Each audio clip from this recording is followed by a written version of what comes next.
Am I the asshole for calling out my stepdad for being a hypocrite at my sister's birthday? I, 22 female, am my mum's, 39, oldest child. She met my stepdad when she was 19 and he was 27.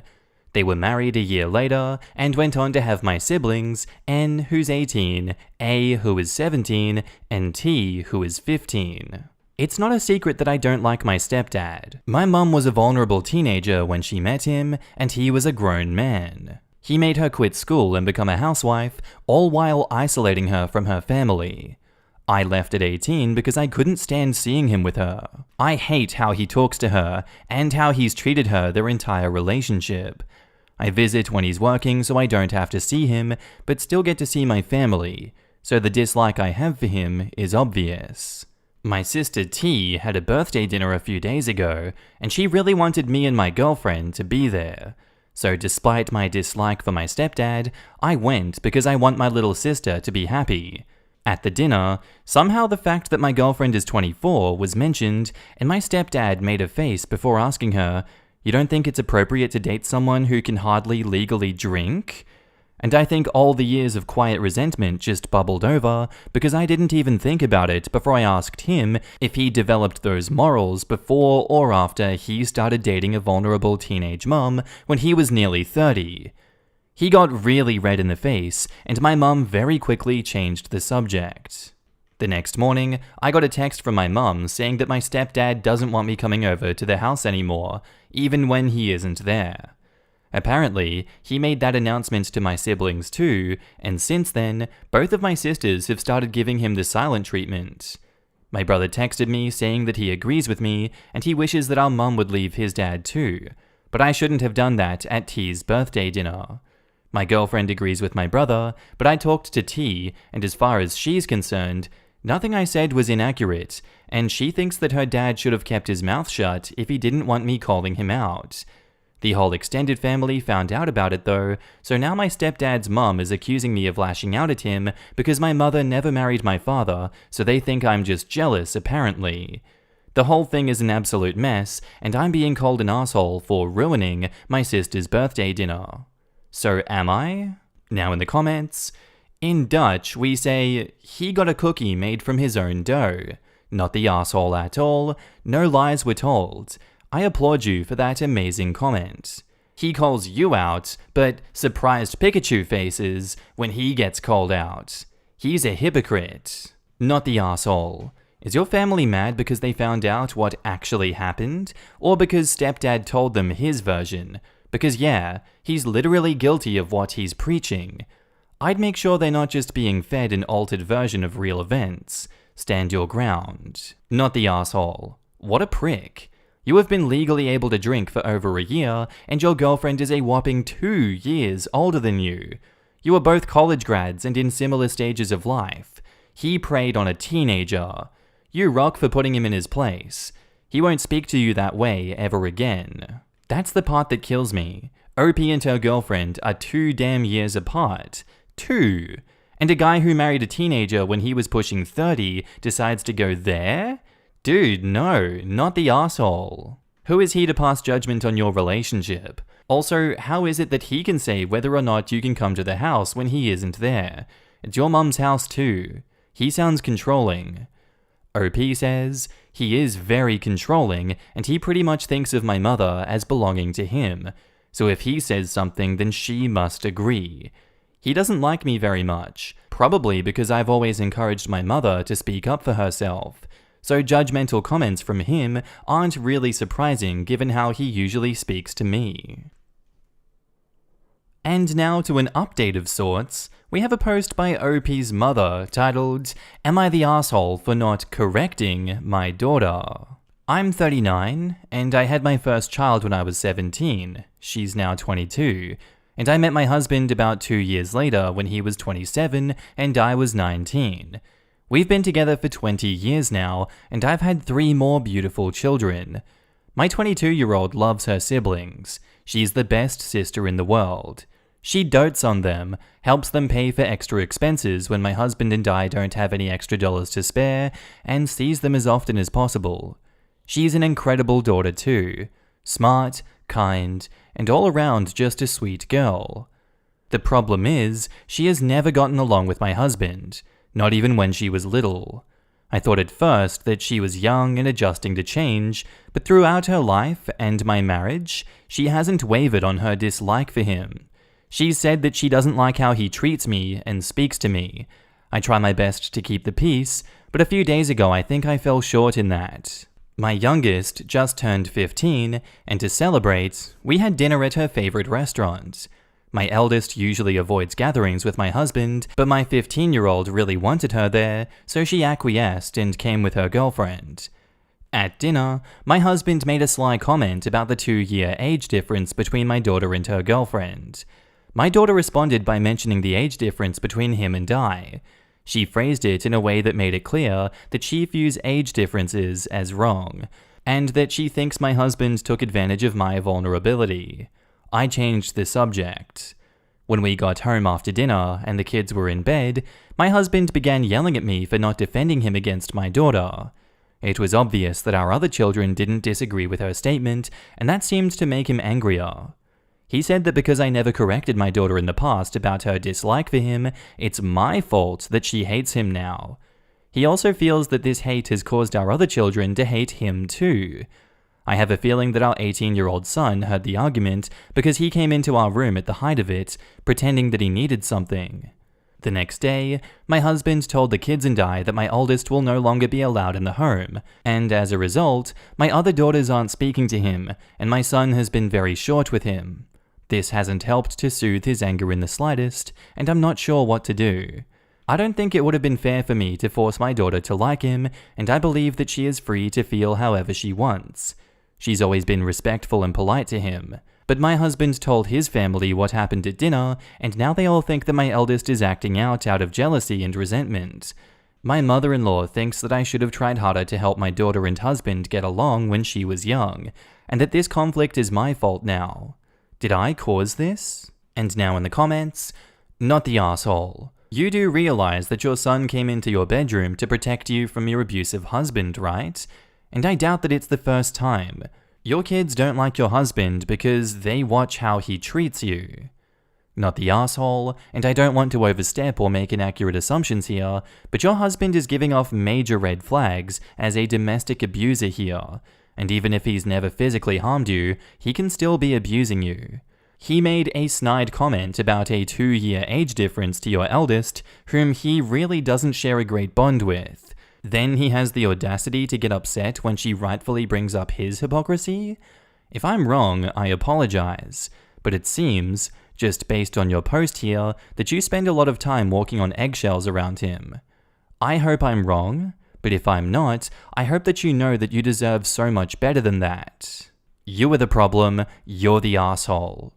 How can you be unsure of what to do when your husband created a problem by making a nasty comment and then threw a tantrum when your daughter, not you, stood up for herself and has now banned your daughter from visiting?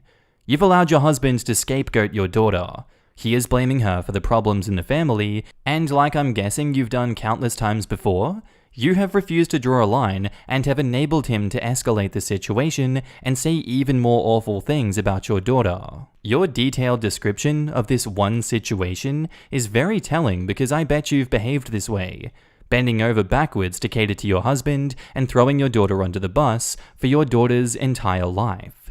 Your daughter would have been 2, right, when your husband came into her life?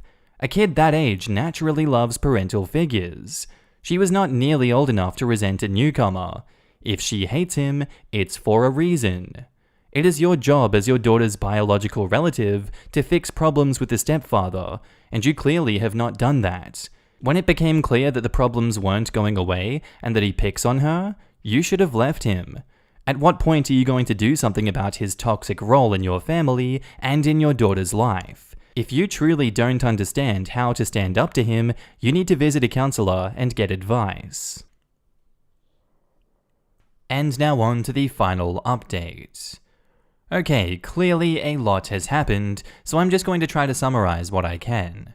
I really don't want to go into a lot of details about this, mainly because I feel like a lot of this is a bit too much info to share on the internet. I originally just wanted to know if I had effed up at a birthday party, and now it has turned into so much more. My brother, my middle sister, and I all use Reddit. It's why I made this account. I didn't want them to find the last post, but my brother did end up seeing it shortly after I made it, and he sent it to my middle sister, who then amped up on dropping comments to our mum about checking Reddit out for herself. She said she was hoping mum would see the post and get a dose of reality from my point of view in the comments, or even just stumble upon a relationship/advice forum and find clarity there. Mum's not big on social media, but she's wanted to get into it a bit, so I guess that my sister thought that this was a good time to encourage her. Long story short, is that my mum made a post about a day-ish after I did, and she found my post because people pointed out the similarities and someone linked it. Someone else also sent her post to me. My mum and I did sit down and talk like many of you suggested. She is fine, and my siblings are okay. My siblings and I have expressed how we feel about my stepdad/their dad, but obviously we can't do anything for our mum unless she is willing to do it herself. I will always have space for my family in my home, and I've sent money to my mum to help out with the kids before, so it's not like I'm unable to provide her with some financial assistance to get away if she needed it. I do talk to my mum's sister, and she knows about the situation too, because I've pretty much vented to her about it my entire childhood, so I gave my mum her number just in case. The bottom line is that my mum is not planning on divorcing and leaving her husband, though we all wish that she would change her mind. I do want to thank all of you who were kind and offered genuine advice. I'm hoping that a few years from now my mom will get away from him and she and I can laugh at the fact that we accidentally cross-posted different POVs at the birthday dinner that led to her leaving a shitty marriage. Like I said, I don't want to say too much else for privacy reasons. I originally just expected a few opinions, but this got way bigger than that, and I'm way too uncomfortable with an audience, so I probably won't be back with any other major updates. I'm just going to focus on my siblings and leave the door open for my mum if and when she accepts it. And now in the comments, oof, OP's mum has been conditioned to accept his obvious abuse as normal. Hopefully she'll come around once all 3 of his kids dip and go low contact or no contact when they're all of age. Good for OP for standing up for her mom, because it doesn't seem like anyone else in the family was going to first. This is only concluded where Reddit is concerned, because she said no more updates. The stepdad in this story isn't going to let this slight on his manliness go. Pro tip to losers, don't antagonize the people who pay your bills. I wonder why the mum didn't have her own sister's phone number. Well, that's because her husband won't allow it. OP mentioned in the first post that stepdad isolated mum from her family, so that's probably why mum doesn't have her own sister's number. Ah, I see that. It's good that OP got in contact with them again. Our next post is titled, "Today I messed up by hospitalizing my 9-year-old brother." I'm typing this out from the waiting room. I feel so guilty, and my mom won't even look me in the eye. Today, my 17 male brother, 9 male, wanted to play on my Xbox in my room, which I reluctantly said yes to. But since we moved in last week, my room, which is small anyway, is still mostly full of boxes, so there really isn't much room to move at all. He was sitting on the floor playing Minecraft, and I was sat on my bed doing a Superman puzzle when my mum called me into the kitchen to help her reach something. This is when I screwed up. So as I said, there isn't much space in my room, especially at the end of the bed where the TV is right next to my door. And as I tried to squeeze past to leave to go to my mum in the kitchen, I accidentally bumped into the TV stand and the worst thing possible happened. The TV fell onto my brother. He started screaming, and everything up until now was one big blur. My mum came running in, shouting, asking what happened, and calling for my dad, while I just stood there, watching it all happen from outside my room. It was like I was frozen. My mum screamed at my dad to phone an ambulance, but I couldn't see my brother, so I took a step forward and saw that his head was bleeding, and at this point, I was really panicking.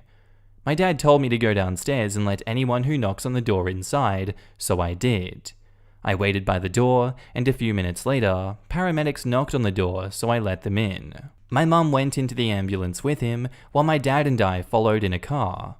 We got there about 15 minutes after my mum did, and I heard her tell my dad that my brother will be okay, but she still refuses to speak to me, even after I asked her what's going on with my brother, and I haven't heard anything from a doctor yet, and it's been about half an hour now.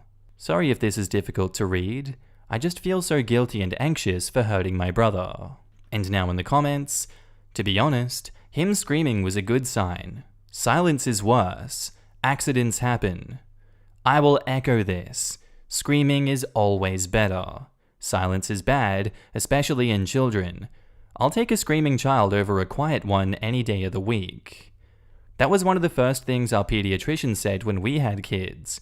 Crying and screaming is a good sign if they get hurt. It's still traumatic and horrible, but it's far better than silent, limp, and ghost pale. A TV fell on my head when I was like 8 or so in the middle of the night. My grandpa, who reported to the scene first, said that he wished I would have cried, but instead, all I did was make a crying face with no noise coming out of my mouth, blood streaming down my face. He said that if he were just a little bit more tired, he would have decked me, because for a split second, he thought that I was a demon. Complete and total accident. I know you're feeling terrible, and your mom is just processing everything, but this could have been a lot worse. You did nothing wrong, OP. And to be perfectly clear, if for whatever reason your mum doesn't process things well, remember that this was an accident, and there likely was little you could have done to prevent it. No matter what you or anyone else tries to argue about how much you could have done things differently, at the end of the day, it was unintentional, and you're having a normal emotional response to the event. Yes, OP, you didn't F up. It was an accident. Crap happens. If your mum genuinely blames you for bumping into a TV stand, that's something for her to confront. It's not like you pushed the damn thing on top of him. Me and my little brother were playing tag when we were 9 and 7. I pushed him a little hard, and we went to the hospital, and he had to get like 12 stitches in his mouth. I'm pretty sure my mum yelled at me and disciplined me, but like, he was thankfully fine other than his mouth hurting a bit. What I'm trying to say is, you make mistakes. Accidents happen. You shouldn't feel guilty about it.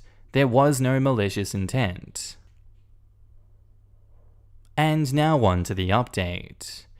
My dad and I are home now. My brother is going to be fine, but possibly staying overnight at the hospital just to be safe, and my mum is going to stay with him.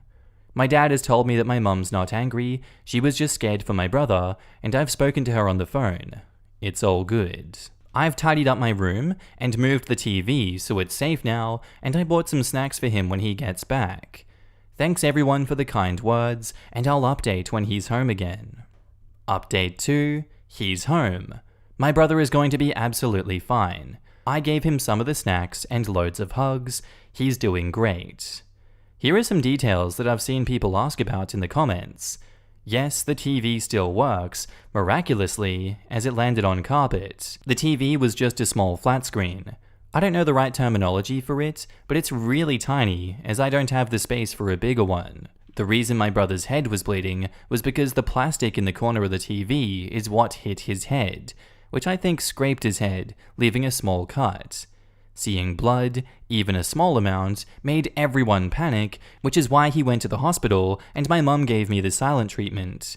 It was scary. And now in the comments, Big Brother is a good guy, and while I don't blame anyone for freaking out, head cuts tend to bleed more than they're worth. One tiny cut can make the place look like a haunted house room. Poor kids. Clearly an accident, and I hope both of them are feeling better. Everyone here did the best they could.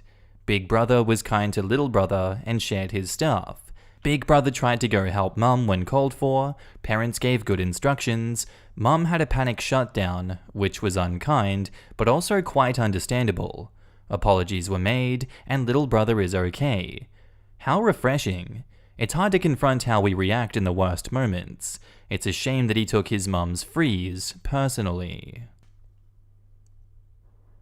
Our next post is titled, My boss just asked me not to wear my normal pants to work, and I have never been angrier.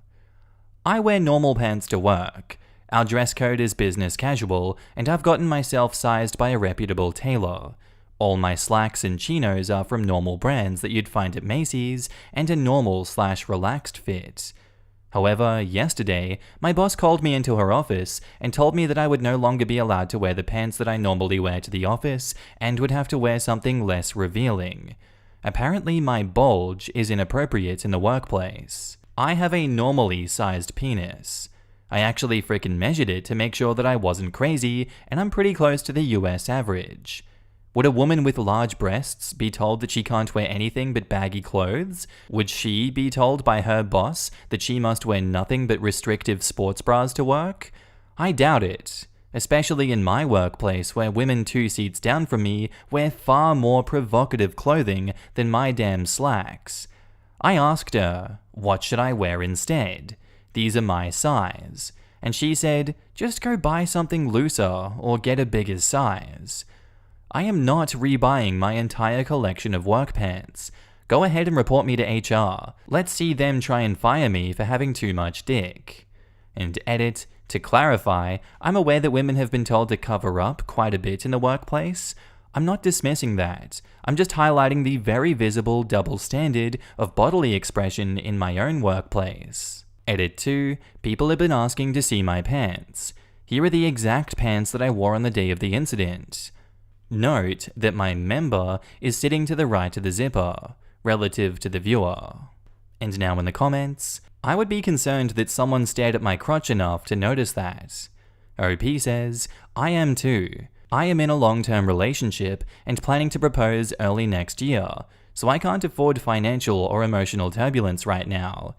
She didn't say who exactly brought this concern to her, so as far as I know, it could have been anyone in the office. Send an email to HR and your boss and her boss and ask for a mediator for your continued discussion between your boss and you about the size of your penis in your work pants, as you don't feel comfortable discussing it privately with her. And edit, as others have pointed out, it would be best to get documentation of the event in some way prior to doing this. This is sexual harassment, full stop. You need to talk to HR. If they do nothing, talk to a lawyer. And OP says, I will, but I want to go once I have her demands in writing. My case will be much stronger. Try and get most interactions in an email. If you meet in person, send them an email basically stating what you spoke about and asking them if that is correct. Some sort of written acknowledgement is way more substantial than anything verbal. Good luck. Former HR manager here. At this time, it is workplace harassment, improper addressing of a personal concern of upper management without another individual or third party in the room, in addition to making an employee uncomfortable on company time. There is nothing said that it was brought to this boss's attention or if it was her own conclusion regarding their apparel. Either way, it was mishandled. Any statement that makes any employee reasonably uncomfortable can be viewed as harassment. Sexual harassment is completely different and falls under a broader umbrella. Take great notes, create a timeline, and screenshot any and all emails and documentation, and never quit your job.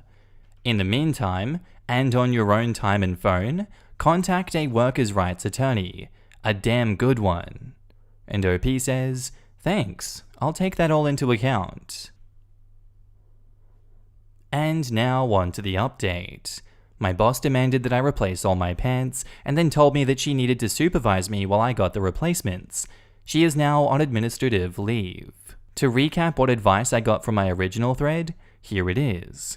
Go talk to HR, never talk to HR. Go talk to a lawyer, lawyers will waste your time. Your pants are fine, you need new pants. She wants to bang you, she hates you.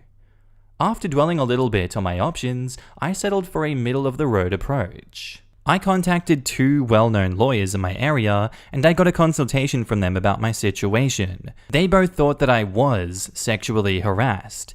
The case wasn't bulletproof, as there was little evidence and no pattern of abuse. They then also warned me about going to HR without any evidence, as it can cascade into me losing my job in unexpected ways. Fine. Since I needed evidence and a pattern of abuse, I first wanted to read up on what standards my company has set for managers when it comes to dealing with sexual harassment. I requested from our online learning catalogs to take the sexual harassment and tough conversations courses that are normally required only for managers.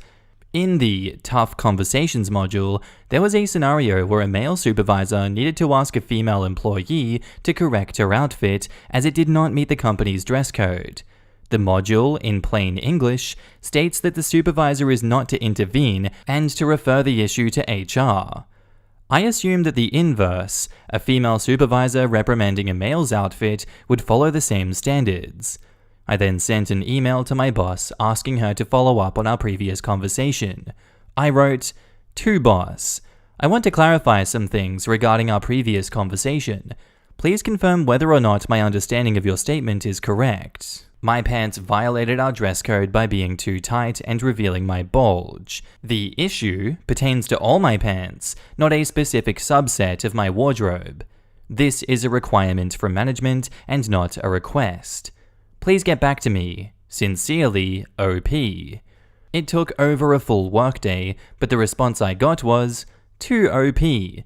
Yes, I did tell you to fix your wardrobe. This is not a request. Boss." So I immediately replied, "To boss. If management is demanding that I replace such a large amount of work clothing, it must be done at the expense of company. Please let me know if this is possible, as we will have to work something else out if it isn't. Sincerely, OP." And her response later was, "OP, this can be done, but I must be with you to supervise your shopping. Check my schedule for my availability." Good lord. Suddenly, the "she wants to bang you" theories seemed less crazy. I backed up the emails to a personal account and I sent everything to HR.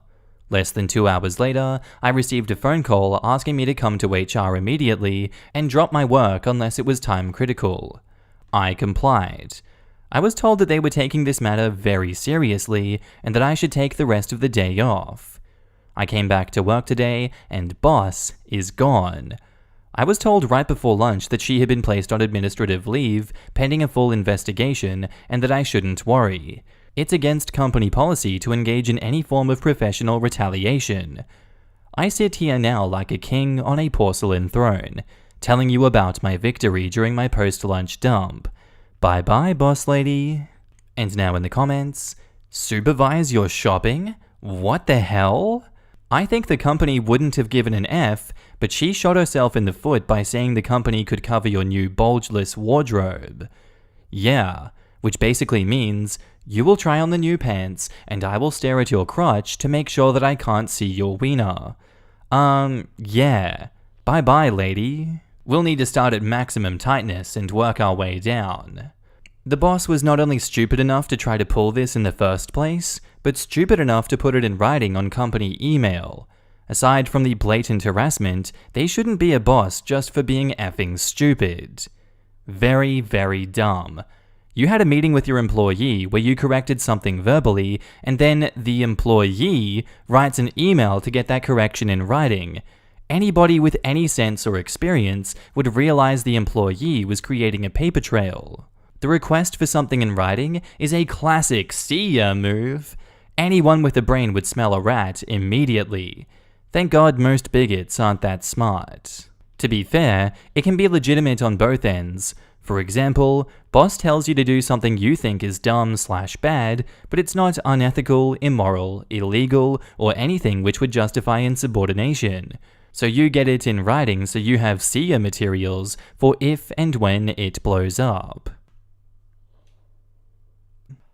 I found out my boyfriend has a secret tattoo of my friend's name. My boyfriend Tom, 29 male, and I, 29 female, have been together for 3 years. Tom was military and went through a pretty nasty divorce 3 years before we met. Through it, he relied heavily on a close friend Jessica to get through it, who was also going through a divorce. Tom and Jess are very, very close. Tom has admitted that he had strong feelings for Jess, but things just never worked out, and his friends have said in the past that Jess was clearly into him. Jess and Tom talk regularly, hang out regularly, anything friends would do. I have never really had an issue with their relationship.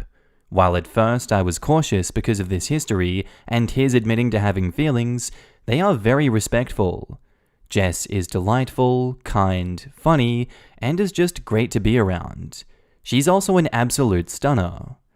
I'm not frumpy by any means, and I get plenty of attention, but around Jess, anyone would feel inferior.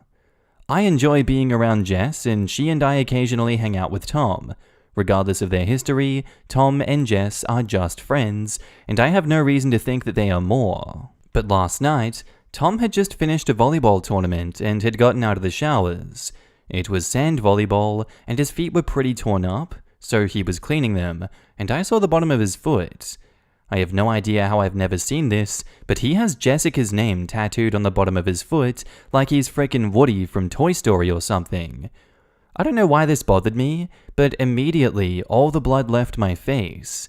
I just stood there, my mouth agape. Tom noticed and asked what was wrong, and I asked him how long he had that tattoo. He laughed, clearly not reading my reaction, and asked how I'd never noticed it, and explained that when he was single and out one night with Jess and a bunch of friends, he was pretty drunk and he got it as a joke. Now this is where I probably made a mistake. I should have left it at that, but I didn't buy it, so I pressed a little. I think he could tell that I was a bit caught up about it because he was a bit sheepish, but he folded pretty quickly. Apparently he was drunk and in his feelings, and this was in the height of his interest in Jess. He explained that she said something about being jealous because he was dancing with another girl, and he said that he'd always be hers, to which she laughed, and he, in his drunken state, said, "For real, I'd tattoo your name on my foot if I had to," and she said, "God damn, that would be hot." And they ditched their friends and went to the shop, and he did it that night. He explained that he was a bit embarrassed by it at first, because when they sobered up, it felt a bit thirsty, which, oh my god, it is. But since then, him and Jess find it a funny joke from a tumultuous time in their lives. God, I shouldn't have asked for more details, and he should not have shared as much as he did, but here we are. I was legitimately too stunned to talk. He clearly felt bad. We went to bed without talking much more. I woke up to flowers on the bed this morning, as he leaves very early to work out, which was sweet, but I'm still a bit in my head about this. We're supposed to go to a concert with Jess and her boyfriend tomorrow, but I cannot stop thinking about that tattoo. I guess when he said that they were into each other, I did not realize they were that into each other. I don't really know what to think. I went from not feeling even remotely concerned about Jess to feeling like I would be competing with her forever. Tom has a bunch of tattoos, and the vast majority of them are just impulse tattoos with no meaning. Whenever people ask about the tattoos, he's just like, F it, just get whatever. Life is short, blah blah blah. But it's so hard for me to shed the meaning behind this one, even if it is a joke. I honestly don't know what to think. I could really use some advice on how to process this. Am I gonna have to break up with him? Now in the comments, have they ever been intimate? Why aren't they together? And OP says, he's told me in the past they have not, and I've had no reason to think that they have been and that he was lying. Tom and I have a strong, honest relationship. I think if they had, he would have communicated that to me, and we would have navigated it at that time. His friends were really supportive of my presence when we first started dating, and when I talked to them about my initial concerns about Jess, they reassured me they never saw anything happen, and didn't think Jess and Tom would be good together, which, now that I know them both much better, I agree. They make wonderful, wonderful friends, but I do not think that they would be good in a relationship together. They are both type A's. They enjoy the spotlight, pressing people's buttons, can be argumentative and stubborn.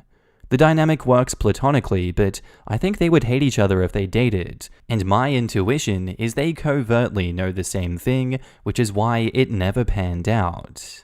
I'm not going to tell you to break up with him or not, but I feel that most people would feel very uncomfortable in your situation as well. He and Jess were, and are, still very close. have admitted strong feelings for each other, have a deep emotional connection, and he has her name tattooed on him. I think it's just simply human to feel how you're feeling right now. Did he say why he lied about the circumstances in which he got the tattoo? Because that definitely was weird and is a little bit concerning.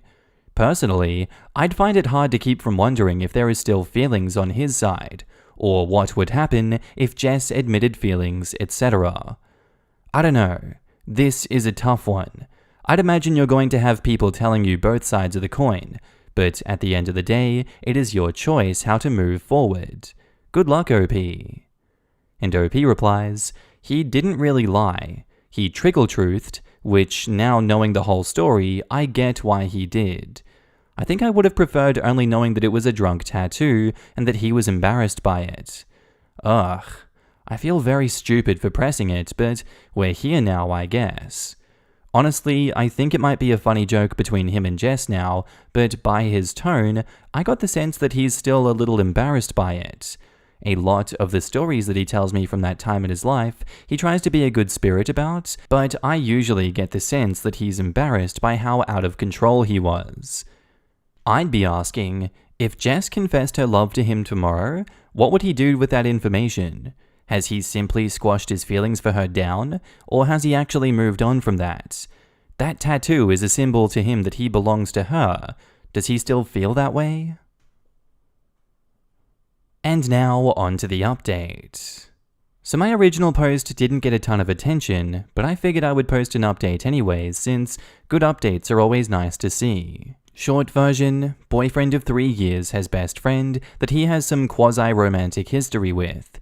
I discovered a tattoo of her name on his foot and had some weird feelings about it. The night that I made the post, I was actually at my mother's house, as I have dinner with her once a week. There was a really bad storm, and I got rained in and stayed there for the night, which was bad timing. The next day, Tom and I were supposed to go to a concert with Jess and her boyfriend. Now, a few things that came up in the last post. First, I trust Tom, and he has said in the past that nothing happened between him and Jess. The tattoo doesn't make me doubt that. My sense from the conversations with Tom and with friends in the past is that Tom and Jess were mutually into each other, but it just never panned out. Tom has never gave me any indication that he would leave me for Jess if the opportunity came, and I spent some time thinking about it and stand by that. Second, I don't think Tom was actively hiding the tattoo from me. He seemed surprised that I hadn't noticed it before, and I don't know how I haven't, but nothing gave me indication that it was a secret that I was never meant to see. Anyways, Friday morning, I got home and Tom and I talked before work. I explained to him how I was feeling, that the tattoo just surprised me, and it made me have feelings that I wasn't really understanding. He was super apologetic that he had never brought it up explicitly, and he made it clear he really thought that I had noticed before, and I just didn't care. He said he felt silly for assuming that, and that he will communicate better. I had every intent of telling him that I'd like to have it removed, but before I could say anything, he told me he'd spent all night looking at different places to do tattoo removal, and that he could tell that it upset me, and that he was planning on getting it taken off. He was showing me a place on his phone and said they'd done some really good removals that he felt good about. Some people had suggested that in the first place, and I had done a little bit of reading about tattoo removal, and everything said it would be worse than the tattoo itself. So I asked him if it would hurt, and he goes, yeah, probably a lot. The tattoo was crap, to be honest, but if it'll make you feel better, then it's worth it. He always says the right things. We talked about it a little, and it would be multiple sessions and a couple $1,000s. But the last thing that I want is for him to go through the pain because I'm being silly. So I told him that he didn't need to do that, and he better take me on a nice date for the money that he saved. Joking, of course, to make it up to me. We had a nice breakfast together, and off to work we went. As a little extra, at the concert, Jess and I scooted off to the bathroom together and to grab more drinks, and she and I were talking, and she apologized to me for the tattoo. She reaffirmed that she is very happy with her boyfriend, and that her and Tom is long in the past, and that she loves him, but they are much better off as friends. She was a little boozy, so she got into how much she loves me and Tom together, and how happy she sees that I make him. Honestly, it was really sweet, and it helped. I didn't really press, but I imagine Thursday night Tom talked it through with her to try and figure out what to do. I think some people might try and make it nefarious, but I really appreciated that she took the time to reassure me and make me feel better about it. All in all, I think Tom will probably still get the tattoo removed without telling me about it, but I'm not really worried about it. He makes me feel so important and loved, and I don't want something this minor to get in the way of it for me. I've done more regrettable and silly things when I was in a bad place, and I'm just lucky enough that it's not branded on me forever.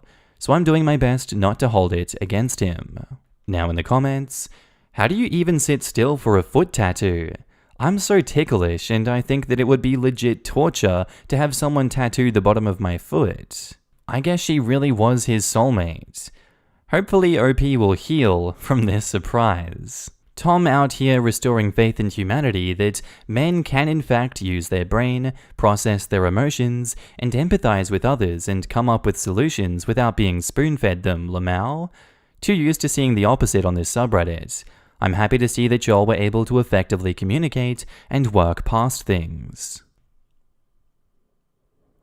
Our next post is titled, "Am I the asshole for refusing to support my son's pregnant girlfriend until she takes a paternity test? My son, 24 male, and his girlfriend, 24 female, have only been together for 6 months, and she's apparently 4 months pregnant with his baby. They have actually been friends since high school, and so my husband and I have known her for a few years as well. She's a lovely girl, but honestly, she's not someone that I'd hoped would be the mother to my first grandchild. First of all, she's a recovering drug addict and alcoholic, and while she says that she's been clean for 3 years, a relapse is always possible. She's only finished high school with her GED, and now she works as a waitress full-time. Her parents died years ago, so she's largely on her own. Our family is considerably better off, and my son is joining his father's business, meaning his salary will be quite high and will only continue to grow. Since my son first told us that she is pregnant, it can't escape my mind that he may not really be the father, and that she picked him out of potential others because he would be the best in terms of support. My son is pushing us to help her with some of her pregnancy expenses, and I told him that we would, under the condition that she get a paternity test first. He completely blew up at that, accusing us of disliking her, which is untrue, and not wanting to be grandparents, also untrue. He says he loves her and trusts her, and that he can't wait to meet his baby. I get that, but I think he's being idealistic. If he wants our support, we want a paternity test first. If the baby is truly his, then we would be happy to welcome her into our family, and we would be happy to help her out. Am I the asshole? And now in the comments, quote, "He completely blew up at that, accusing us of disliking her, untrue." Reread the first part of your post. Even to internet strangers, it's pretty obvious that you don't like this woman. Right off the bat, you aren't being truthful. You're the asshole. Agreed, you're the asshole. OP, your son loves her and wants to be with her and believes that this is his child. If you have the money available, and would have helped if it was someone that you approved, then support your son and his soon-to-be family. No one is saying throw millions at it, go into debt, or write them into the will. Edit to add, something I just commented below, would OP want a paternity test if the situation was different, if the girl hadn't been a drug addict? Exactly. If the girl was poly-purebred with a perfect pedigree, would OP have asked for a paternity test before helping? Not to mention, asking for a paternity test now is questioning the integrity of the people involved, son and girlfriend. And in no world does that not make OP an asshole to them. There are too many other variables going on. They've known each other since high school, who knows what kind of relationship they've had or how much son tells OP. It's irrelevant if they've been friends with benefits or started a relationship, or have been friends for years and then started a relationship, or had a one-night stand turn into something more. They're already past the first trimester. They're in a relationship, they are having a baby. Son asking mum to help out with a few expenses, not the asshole. Mum declining to help because she doesn't feel comfortable doing so, not the asshole. Mum/OP putting the stipulation of a paternity test before helping, asshole. And someone asks, why does a 24-year-old who's going to be working for his daddy's company need his mum's money to pay for his child's? This reply should be way higher. It's all I could think of reading the post. I don't think the OP is an asshole for not wanting to support their adult son's child. That wasn't the question though. OP is definitely a spoiled, classist asshole. They're accusing the girlfriend of cheating because she didn't grow up with rich parents. And, gasp, she had a drug problem 3 years ago, likely when she was dealing with the death of her parents. Like seriously. It sounds like she went through something unbearable and she took drugs to cope and then came out the other side, got clean, got her GED, and is working hard to support herself, all while not having her parents there for her. Having lost my dad at the beginning of this year, that kind of loss can seriously destroy you, and I definitely can see why that sort of pain would lead to drug abuse. I don't think I've ever disagreed with the top-rated Am I the Asshole judgment more. It's clear that OP has doubts about this girl's parenting ability, which is absolutely fair because she has a difficult history and she got pregnant less than a year after dating OP's son. Rather than saying, well, there's no way in hell we're going to get behind this one, OP is giving their son a chance to bring them on board by showing some definitive proof that their relationship is in good faith. A lot of young people tend to believe their partners to a fault. We're in love, declares the young man with a partner of 6 months. OP is old enough to have a son in his 20s. They've probably seen some crap. Being willing to support a child only when they're with a partner that you feel you can trust doesn't make you an asshole.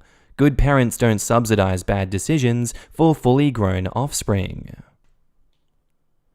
And now on to the update.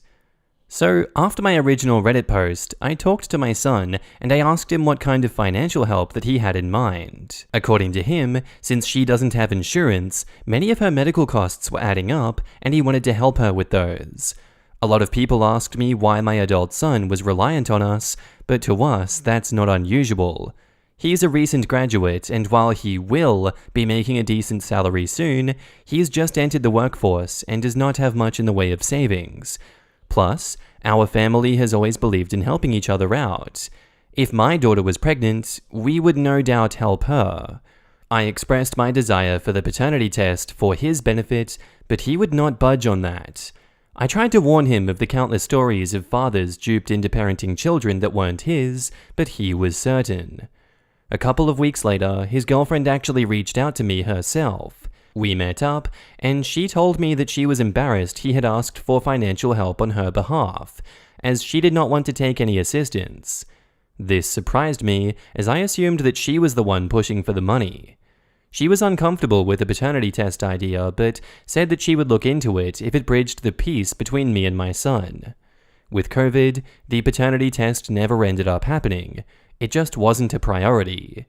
Over the past few months, I've been talking with them more and more, and my husband and I bought them a substantial gift for their new home as a gesture of apology and of goodwill.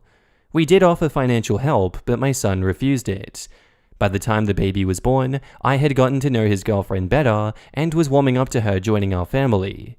She truly is a delightful young woman, more so than I gave her credit for. The baby was born 7 weeks ago. It's a boy, and my son is absolutely thrilled. I have not gotten to meet him yet, but I have gotten to see him over video chat and in photos. He looks like my son. It's not an exact resemblance, but I can see my son in this little boy's face, enough that paternity doubts are firmly in the back of my mind. Truthfully, I have fallen in love with this little boy, and watching my son grow into becoming a father has been the proudest thing in my life. If I had missed this, I would have never forgiven myself. And now in the comments, I'm so glad you've been able to look past your misgivings and give your son's girlfriend the chance that she deserves. I hope your mind stays open and that love finds you and yours in all of its forms. Same. I feel like often a lot of Am I the Assholes end up just having mother-in-laws and daughter-in-laws getting off on the wrong foot and just going downhill. This is proof that sometimes, if one side just offers an olive branch and the other stays open-minded, everything works out. Wow, her agreeing to the paternity test should have erased all doubts in your mind, unless she's capable of playing some 3D chess-worthy mental gymnastics knowing that you wouldn't push it if she said that. But it seems like you were trying to torpedo your son's relationship with a good woman. I don't have an issue with what you did though. Your first job is to protect your family's legacy. Ironically, it sounds like the son only asked the parents for money because they had spoiled him somewhat, so completely panicked at having to budget and downsize to prepare for the baby. Whereas all the things OP was looking down on his girlfriend for, her full-time job as a waitress, becoming sober, were the things that gave her skills to take this in her stride. I'm glad that everyone talked it out instead of burning bridges, and OP realized that they were wrong about the girl's character and gave an apology gift. I'm wondering how the monetary issue got resolved though. It sounds like the son never accepts financial help yet had claimed to need it then, even against her wishes. They might have taken on some debt, or maybe just scrimped a bit. If the son is from a well-off family, he could just be used to being able to buy things without ever thinking about it. Like, go to the grocery store, grab whatever he needs and wants, buy it, and then leave. If bills were piling up and he's never budgeted before, his first instinct might be to go to his parents. They probably supported him through college, he's maybe familiar with doing that. And once they put conditions on the money that he didn't want to meet, he turns to other options. Since his girlfriend never wanted to ask to begin with, she's probably more familiar with budgeting, planning meals and grocery expenses carefully, managing utilities, etc. Those changes, plus a credit card or two, might have carried them up to and through the son starting working. Am I the asshole for giving my stepson a 20-minute time limit to return my car before I phone the police? I am a 34 female doctor, and part of my job entails being on call for 1 to 3 nights a week, twice a month. My fiancé Dale, 30 male, has been saving with my stepson's mum to buy him a car for Christmas. My stepson Rex, 16 male, has a license already, but always has to borrow his mum's station wagon or his dad's beat-up pickup truck. His mum's car is lame and depressing, and his dad's can only hold 1 passenger. Not practical for a teen. On to the main conflict. Rex texted me yesterday around 12 asking if he could borrow my car after school. His friends wanted to go to the mall, but the bus route is too long, so could they borrow my car? I texted back a sorry but no, I'm on call again. Can you ask your mum? He says no, and I told him sorry, but my answer is still no. I'm sure you'll find a solution. Ask your friends and you can all figure it out. If you see where this is going, you are less shocked than I am. So I was up in my home office, the room where I keep my Switch, sewing machine and laptop, so not an official office, when I heard Rex and his friends downstairs after school. I was going to see if they needed anything, but they left after a few minutes. An hour later, I went to the kitchen, cleaning up the empty bottles and wrappers from their snacks, and I saw the spot where I left my keys empty. I began to panic. First, I bolted to the door, and my car was gone. I immediately dialed my stepson. He picks up, and it's obvious he's in a mall store that plays loud music. I told him to get his ass home now, and he laughed and said that I'm not his mum. He'll be home whenever he pleases. I'm not proud, but I told him that he had 20 minutes to get home, or I call the police and I report it stolen. Rex panics, and he said that he couldn't find all his friends and drive home in 20 minutes. I told him tough crap. 10 minutes later, I get a text that he's in the mall parking lot and will be home soon. I phoned Rex's mum and informed her of his stunt. She was madder than me when I told her that I was on call. She then apologized and promised to talk with Rex and Dale ASAP. Rex came in, threw me my keys, and then locked himself in his room. Dale finally came home at around 8 and said that he'd been on the phone with his ex. He demanded to know why I punished his son. I put my foot down and explained I am on call. That means that I need my car. Rex stole my car. Dale disagrees. His ex agrees with me and decided that she will not be buying Rex a car anytime soon due to his entitlement. Dale thinks that I'm making a big deal out of nothing. I didn't end up going into work, so why did I have to threaten Rex? I've only gone in twice this year while on call. Just because nothing happens doesn't mean that I'm always clear. Rex is now grounded. Fiancé barely speaks to me. Asks me when I'm going in today, I'm not, and if I will apologize. I am not budging, and I am still pissed that he doesn't get it. Am I the asshole? Now in the comments, not the asshole. Rex took your car even after you said no, and Dale is okay with that? Teenagers need boundaries and rules, and parents need to enforce those. Dale is the asshole, and he's setting up Rex to be one too. Rex owes you an apology, not the other way around. Quote, he demanded to know why I punished his son. Agreed that Dale is the asshole, while OP is not the asshole. OP didn't even punish this kid. She simply demanded that he return the property that he stole. The son rudely refused, so OP had no choice but to let him know that there would be consequences for his actions if he didn't return the car. Dale is completely off base if he thinks that his son did nothing wrong and that OP should apologize. Even the ex thinks that he's being 100% unreasonable. What would OP even be apologizing for? OP's fiancé is just telling his son that he co-signs his theft and disrespect of OP. It's like he thinks that just because OP didn't end up having to go in, it should be okay for this kid to commit Grand Theft Auto. Clearly, he has little respect for how being in an on-call job works. Not the asshole. Your stepson is clearly entitled because he did steal your car. He even had another option, but it wasn't cool enough? And he thinks so little of you that it wasn't even of consequence in his mind to take your car and then throw the keys at you afterward. The threat of calling the cops was a perfect response because it seems to be the first time he was shown that his actions have consequences. Your fiancé? That's even worse. He damn well knows better what on-call is, and regardless of that, you saying no means no. Why is not a question. If you don't want him to take your car, he should respect that. Your fiancé playing this off is a huge problem because it excuses your stepson's behavior. This is a relationship-ending problem. Do not budge though, or his behavior will get worse. And now back up to the post, we have edits. Editing because it came up in the comments. Dale is 30, not 29. But yes, he was 14 when Rex was born. Don't get hung up on this. It isn't about teen parents. Rex's mum was 15 when they had him, and is the best mum if you ask me. She's who introduced me to Dale. Edit 2, now I can see why my friend told me that this sub can be a little much. I'm very thankful for these responses, but I think I'm going to leave the comments now and have a very frank discussion with Dale tonight. Rex is with his mum, so he won't be in the middle or get involved. Kid still wouldn't look at me and called me a cow who won't let him get his own car now. And now on to the update, which comes in the form of a comment on that same post from OP. So apparently, Dale reads through this subreddit on his work breaks. He texted me a link to my post during his dinner break. A short time later, I first received a call from Rex's mum, who said that Dale called her and ranted about how I made him look bad online. She told him that she didn't give an F because he did not react the way that a good parent should.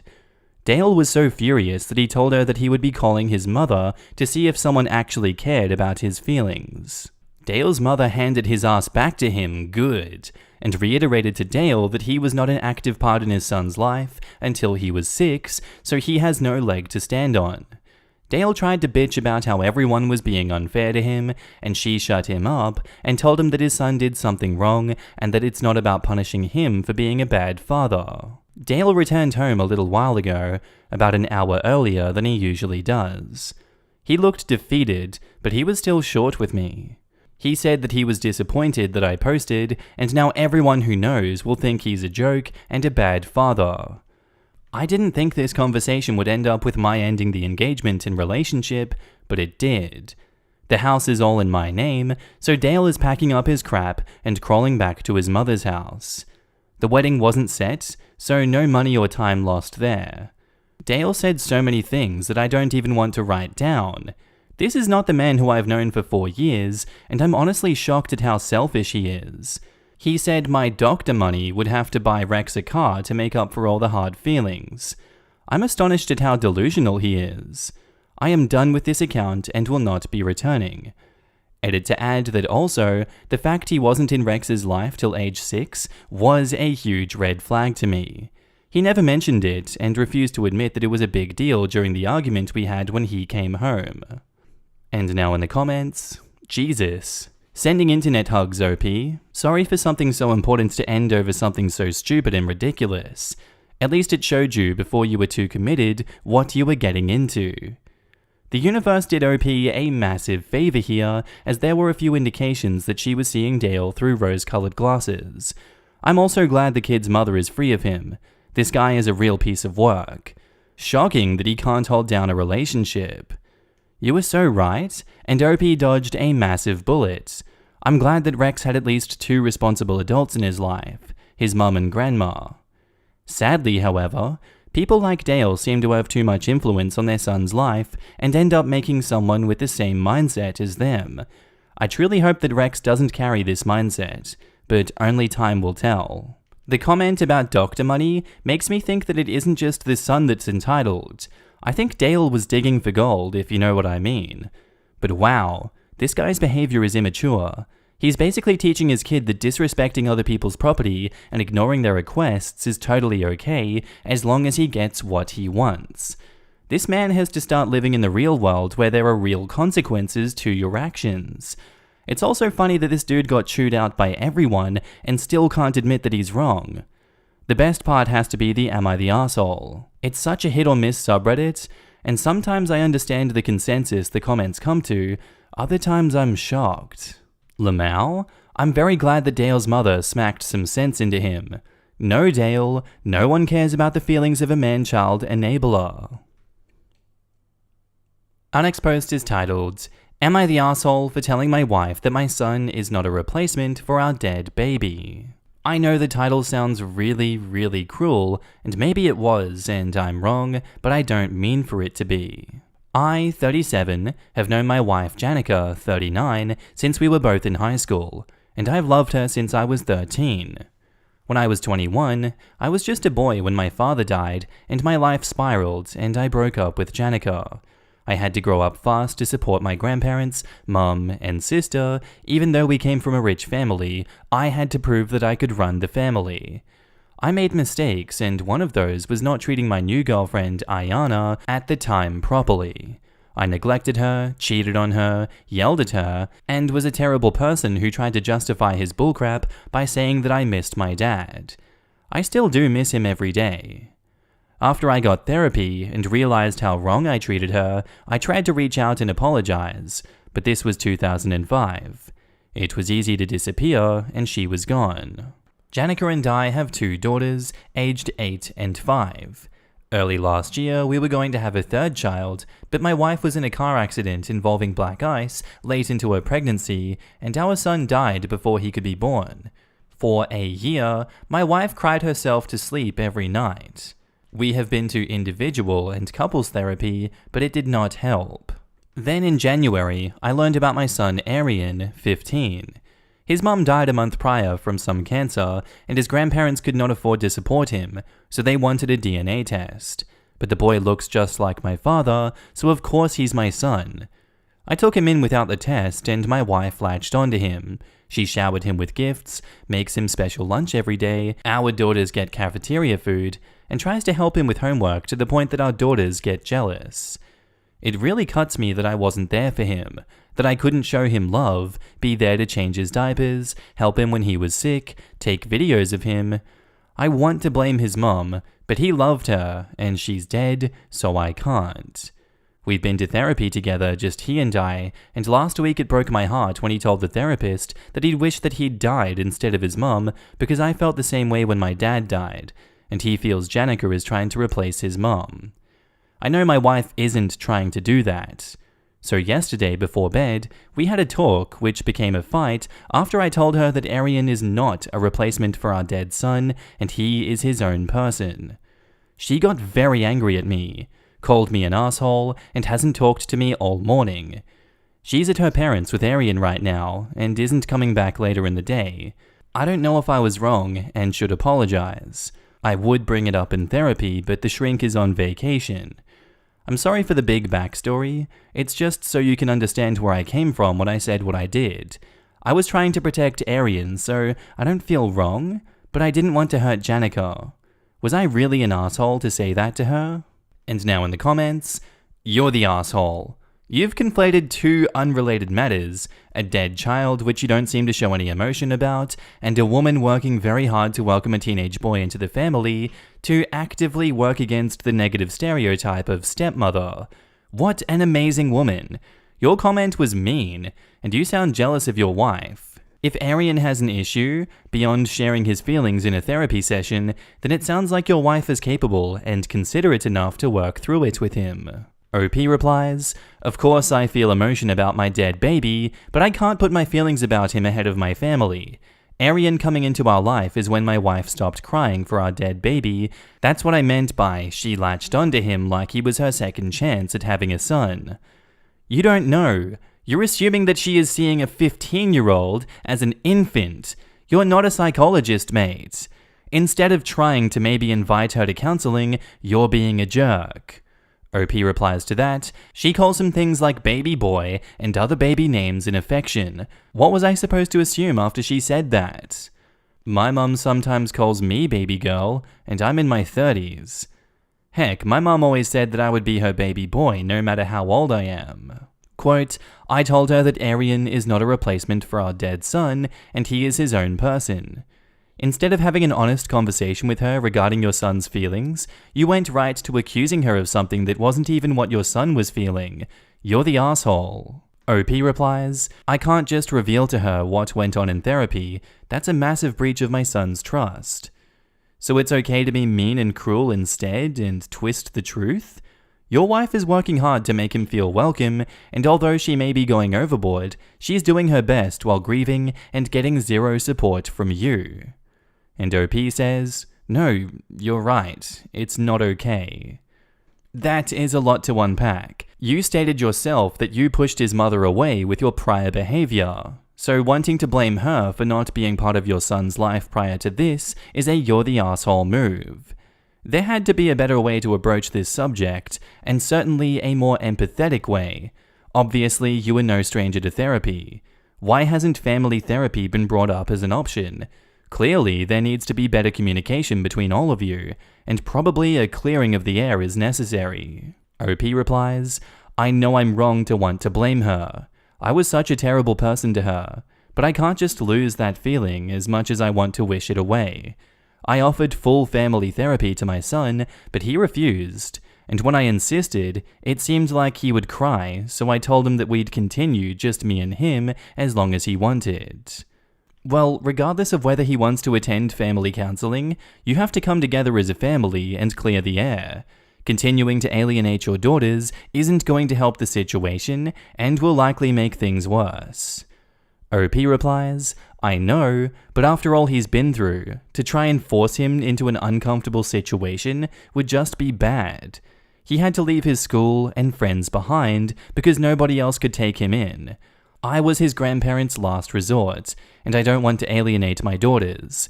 They love the idea of a big brother, they just don't get why their mum is looking after him so much. Look, if your daughters don't understand what's going on, ignoring the problem isn't going to make it go away.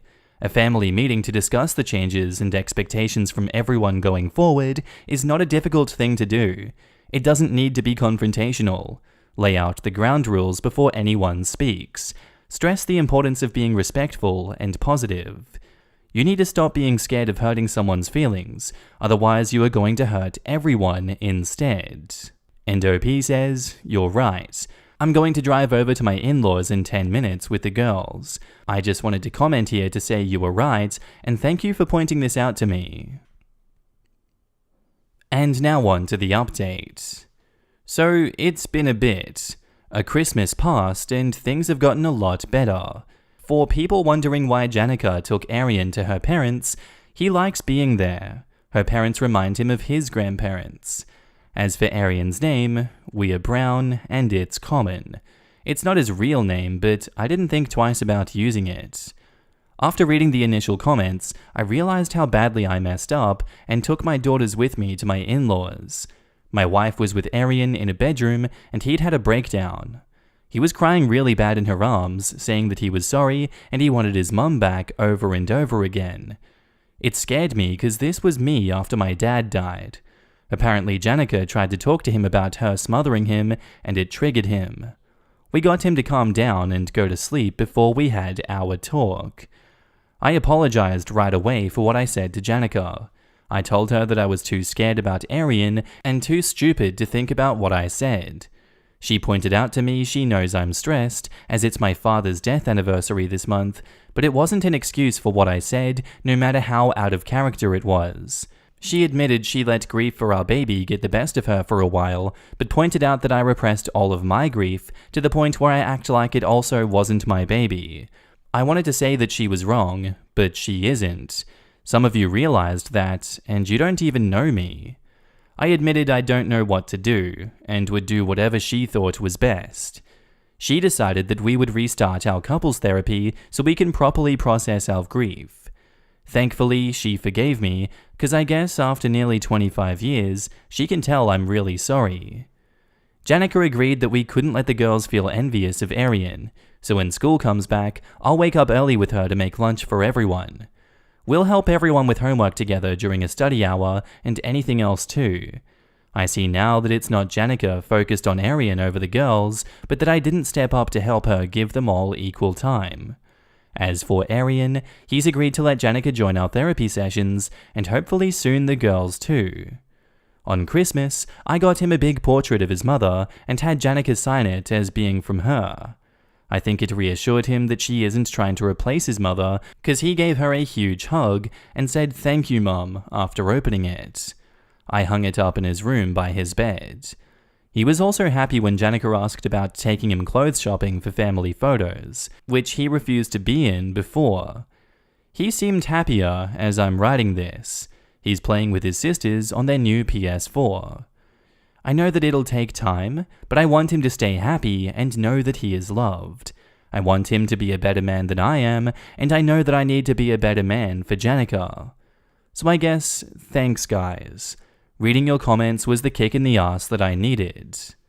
And now in the comments, to state it bluntly, you have a lot of issues to sort through, but you absolutely deserve credit for having enough self-awareness to recognize this, a willingness to proactively address it through therapy, and enough humility to admit when you F up.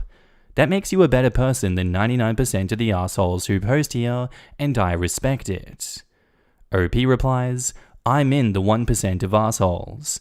But yeah, I guess looking back, I can see that somehow I realized that in this situation, I didn't know best, and maybe admitting that was the best I could do.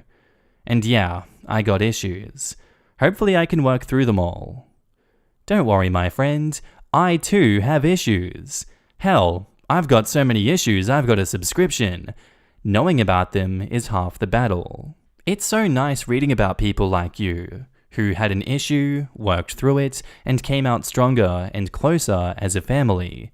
You are all great for communicating maturely and putting an effort into uplifting each other so that everyone gets to have a happy relationship with one another. OP says, I gave my wife all of the credit on that end. This past year has been a testament to just how amazing she is. Just make sure that you tell her that too, more than once, twice, and multiple times this next year. From that really honest part of yourself. I feel she truly deserves to hear that from you as you all, as a family, go forward. She sounds pretty awesome and loving, and you are lucky to have her. Today, my wife met my girlfriend. I, 32 male, am a widow. My wife passed away from pancreatic cancer 5 years ago. She was forced to leave behind our 2 kids, R, 10 male, and H, 7 male. My wife was the absolute light of my life. We were high school sweethearts, went to the same college, and got married after graduation. We were inseparable. Every day I fell more in love with her. It was like my heart was living outside my body. When she passed, the amount of pain I was in was indescribable. I prayed to go to sleep and not wake up just so I could see her one last time. I contemplated meeting her, but every time I was ready, my kids would look at me. They had her face, her personality, her DNA. I couldn't leave them. They were all that I had left of her. It took years before I was able to function normally again. I even quit my job and lived off of savings and her life insurance for about a year. I was half the dad that I used to be and only a fraction of my former self. 2 years after her passing, I decided that enough was enough and I kicked myself into gear. I found a job in a different city closer to my parents. I packed my kids up and I moved. Life was hard, but I kept chugging along and eventually I found some joy. A year after moving, I took a business trip to New York where I met my current girlfriend, Elle. While I acknowledged there was chemistry, I told her I was already married and she understood. However, a few months later, I had to go back to New York where we met up again. I let my guard down for the first time around her. Before I knew it, she was putting in a transfer for my home branch and moving to my city. I fell in love with her and asked her out a year ago next month. My kids adore her, and though she reminded them she will never take their mum's place, they lovingly call her Mama L. Today was the anniversary of my wife's passing, an extremely hard day for all of us. This morning, I walked into the living room to find Elle and my kids waiting for me. The kids were dressed in their church clothes with goofy smiles on their faces and bouquets in hand. Apparently, Elle came up with the idea of a picnic at my wife's grave, an idea that the boys loved as they enjoy going to see their mum. While I was sleeping, they prepared food and flowers, then insisted on wearing their best clothes. I'll admit that I cried at the sight of them. I don't know how I got this lucky twice in a row. I wanted my wife to meet this amazing woman, so I asked Elle to come along, and she did. The day that I dread every year turned out to be a humbling reminder of the reason why I stayed on this planet. To my lovely wife, you can never be replaced, but she is good to me, and she takes care of our kids like you would. Thank you for sending her to me. And now in the comments, your experience had me in tears. This is beautiful and tragic, and everything that life is, I suppose. I'm truly sorry for the loss of your wife and children's mum, far too soon, and truly happy that you were blessed to find real love again. Your wife would be smiling, I think. Thank you for writing this. I will hug my wife and kids a little tighter now. You never know what you have until you've lost it. Make sure to appreciate your loved ones and tell them how much they mean to you. Quote, and though she reminded them she will never take their mum's place, dude, marry her. She totally understands those boys have a mum who they love, she encourages that love, and is not trying to be her. She's helping them to love her in her memory. Damn, you can't do any better in a partner for you and your boys.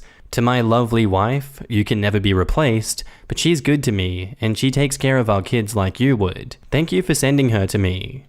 I'm not crying. I'm cutting onions, honestly. And OP replies, first off, thank you for all the support. I was nervous posting on here, but if it gave even one person in my situation hope, then I feel fulfilled. Secondly, I have every intention on marrying this woman someday.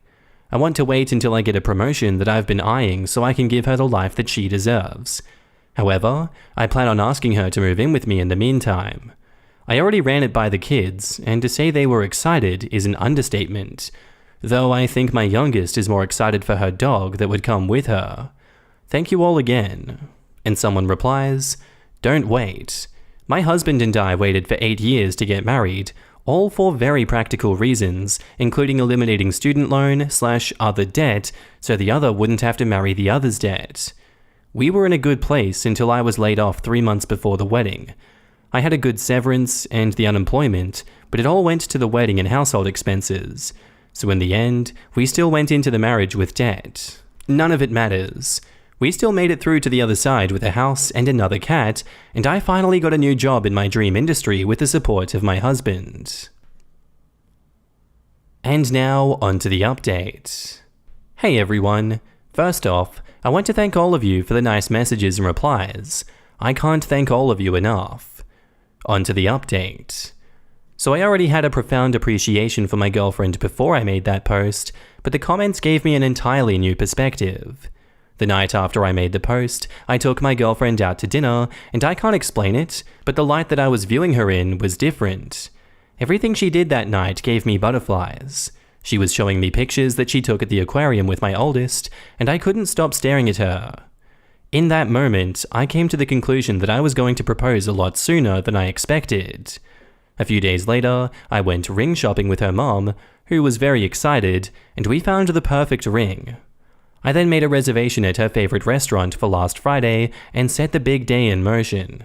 Long story short, I'm getting married. Again. As some of you said, promotions can wait. Though after looking at her wedding ideas, I may need a promotion to financially recover. I'm excited to start this journey with her and my amazing kids. As I've said before, I am so lucky. I hope that you all find your own Lila. And thank you again. And now in the comments, was not expecting that based on the title. Is someone making strangled whimpering noises of joy? Yup, me. What a lovely story. I've known a couple of widows who have stories like this too. They may be one of the best kind. Currently dating a widow with a daughter from her husband. His birthday is on Tuesday, and they don't know it yet, but I have all the stuff to make his favorite meal for them and gift cards to the arcade that they all enjoyed going to. I hope I'm invited to tag along, but if not, I'll happily send them off to enjoy the day and the memories of him. It's not about me, and I'm happy to be in their lives. Seeing this from the other side makes me realize why my girlfriend is so touched by the things that I do for her and the Munchkin that allow them to still grieve and care for him. I will never replace him and have no interest in trying, but I do hope that they can both look to me for comfort and love. And someone replies to that, I hope you know that your girlfriend is very lucky to have you. Oh, she makes that clear daily, usually multiple times. I'm just being myself and treating her how she deserves. She's the awesome one that I'm lucky to have. The best relationships are between two people who think they are dating up, in my honest opinion. Honestly, this is so important. I see it from the adult, kid side. My mum died several years ago, and her and my dad had been together for 40-ish years. Dad was devastated. After a while, he met someone new, a lovely lady around his age who was also a widow. They go to the cemetery with each other. They celebrate the passed away spouse's birthday with each other, but they're also making new memories with each other. I'm too old for her to be my stepmom, but she's a wonderful person, and I'm really glad they found each other. I know that it should go without saying, but thanks for being respectful. I'm wishing you and your family many, many happy years together. Our next post is titled, Today I found out my boyfriend has been cheating on me with his mother for our entire relationship. My boyfriend and I have been together for almost a year now. We met at my mall food court job, and we immediately hit it off. After a month of knowing each other, he asked me to be his girlfriend. Of course I said yes. Our relationship has been pretty great up to this point. He takes me on dates, compliments me, and just makes me feel super special. The only weird thing is he would never let me meet his mom. His parents are divorced and have been for almost his entire life. The divorce was messy, and his father ended up getting full custody. They had the typical every other weekend and 6 weeks out of the summer set up. I have met his dad and his paternal family, but he would be weird when I brought his mum up. He would tell me things like, "We have a complicated relationship," or "I'll tell you about it later on." About 3 months into the relationship, I began to realize he would never answer his mother's calls or texts around me. He would hastily clear it out or step into another room to talk to her, even if it was just texting. I tried to not let it bother me because I wanted to respect his boundaries. Last week, he spent the night with me for the first time, and I woke up at around 3 a.m. because of a bad dream, and I couldn't go back to sleep. I rolled over to grab my phone in the dark, but accidentally picked up his instead. I looked at the messages from his mother. I opened his phone and began to read through them, and noticed they were mostly very sexual. There would be nudes exchanged, hardcore sexting, and messages for them to meet up for sex. I read the conversations in disbelief. I tried to pretend like it wasn't real and that I'd dreamt it. A few days later, I confronted him about it. It didn't take long before he broke down and he told me everything. He had been having sex with her since he was 13. They usually have intercourse once a week, sometimes more. They've been doing this throughout our entire relationship. He never told her that he had a girlfriend because he wanted them to still have their weekly sessions. At this point, I don't know what to do. I love him with all of my heart, but I am so disgusted with him and his mother. I haven't talked to him since he told me everything. After he told me, I ran out and drove to a town 2 hours away. I blocked him on every social media and his phone number. I changed the locks to my house. I have also called off this week into work so he can't find me. What should I do? Make it work out or break up with him? And now in the comments, I think you should tell his dad what's going on. Since your ex-boyfriend is too entangled in this situation to get himself out, he's going to need someone to do it for him. You shouldn't be that person for a number of reasons, so that leaves dad as the best option. Be careful about that decision. You don't really know his father, and no one can know how a person would react to hearing this news. He would suddenly find out he has been cheated on by his wife, cuckolded by his son, and a failure as a parent. No way should you do this. This is a conversation for a professional who knows how to handle this awful situation. This is not for you. You have your own stuff to deal with right now, so focus on what's best, kindest, and most helpful. Now back up to the post, there is an update. Thank you to everyone for your advice and kind words. I've decided that I'm going to talk to his dad and him both. I'll talk to his father first, and then him. That way his father can help me figure out what course of action we may need to take. I messaged both of them an hour ago. His father agreed to meet this afternoon. I unblocked boyfriend, and I'm still waiting on a reply from him. I will update later after I talk to them both and decide what we should do. And now onto the update. I have no idea where to start with the events that have occurred within the past 11 hours since I last posted. I'm still shaken up, and this is hard to process. My boyfriend finally messaged me back a few hours after I asked him to meet up with me. He agreed to meet me at his apartment. I made sure that I was going to talk to his dad before him so he could help me figure out the correct course of action for my boyfriend. Well, I met with the father, we'll call him X. I was so scared before talking to X that I was shaking. My voice was unsteady, and I had tears in my eyes when I walked in. I had no idea where to begin. X looked concerned, so he sat us down across from each other. I told X that I believed his son had been abused for 6 years now. Of course, X was taken aback.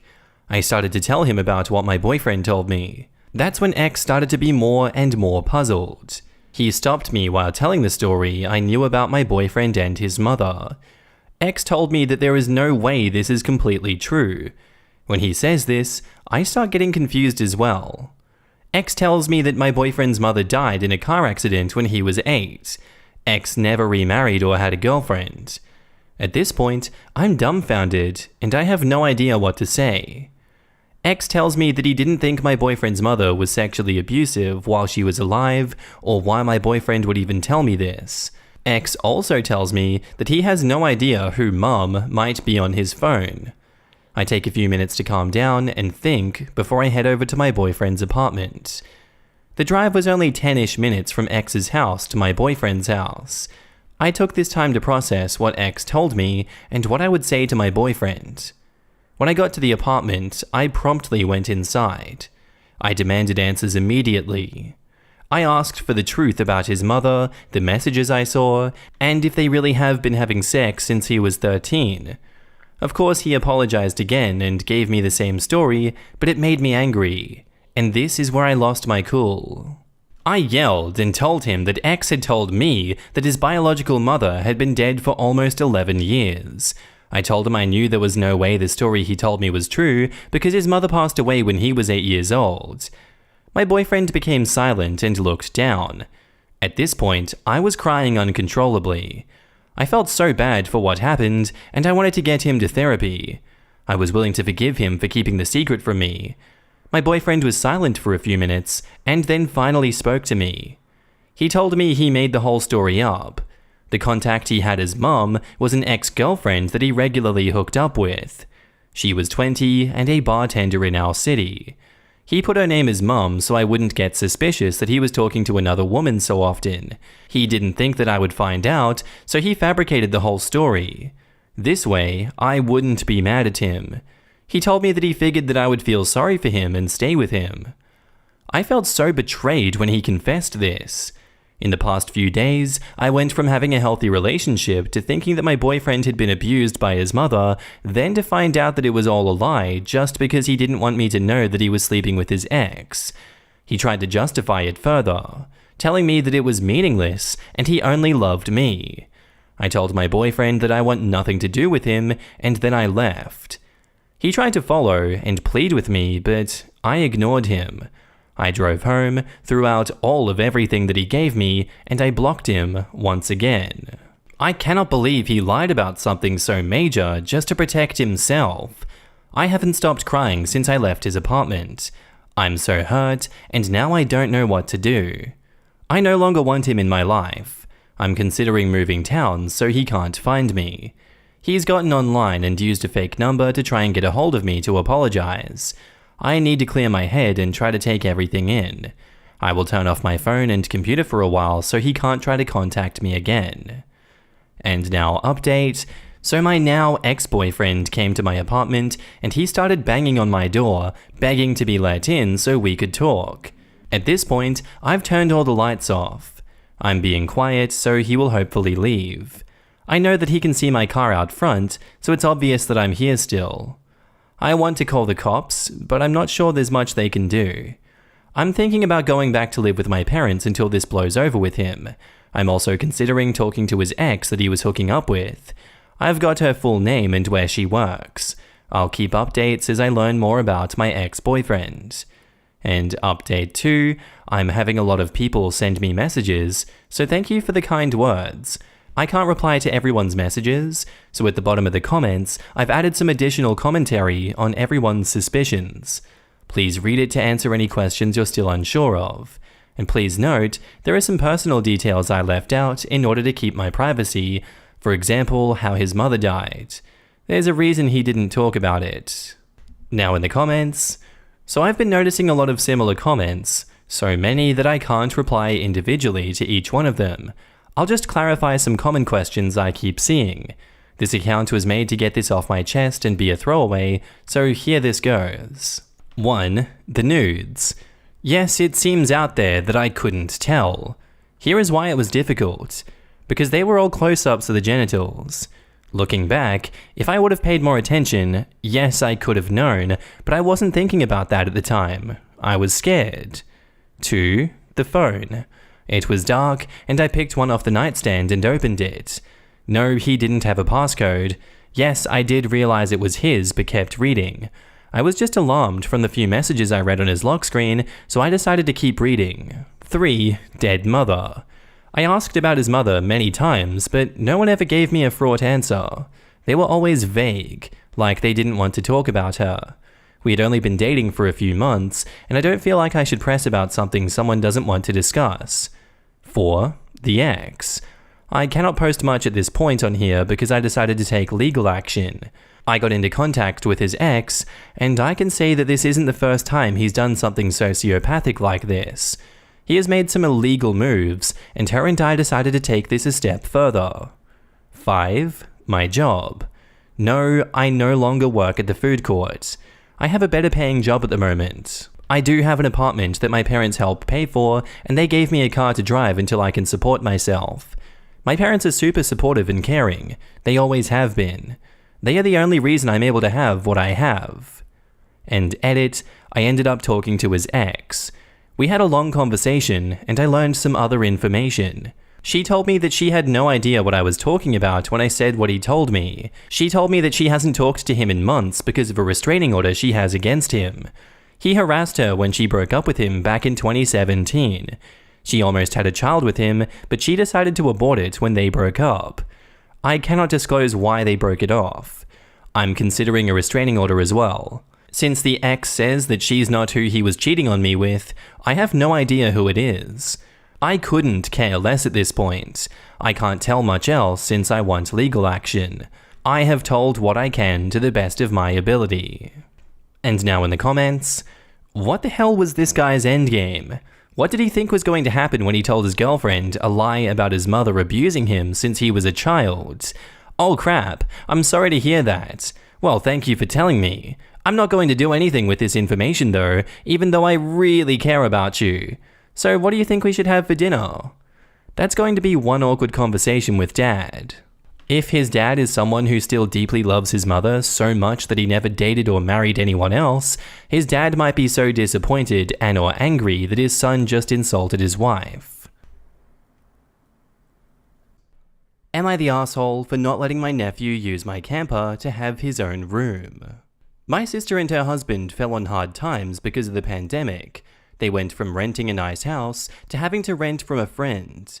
It was supposed to be temporary, but they've been in his house for an entire year, and he didn't have more than one room to spare to rent to them. I have a family of my own, and my house is full, so I didn't want them living with me.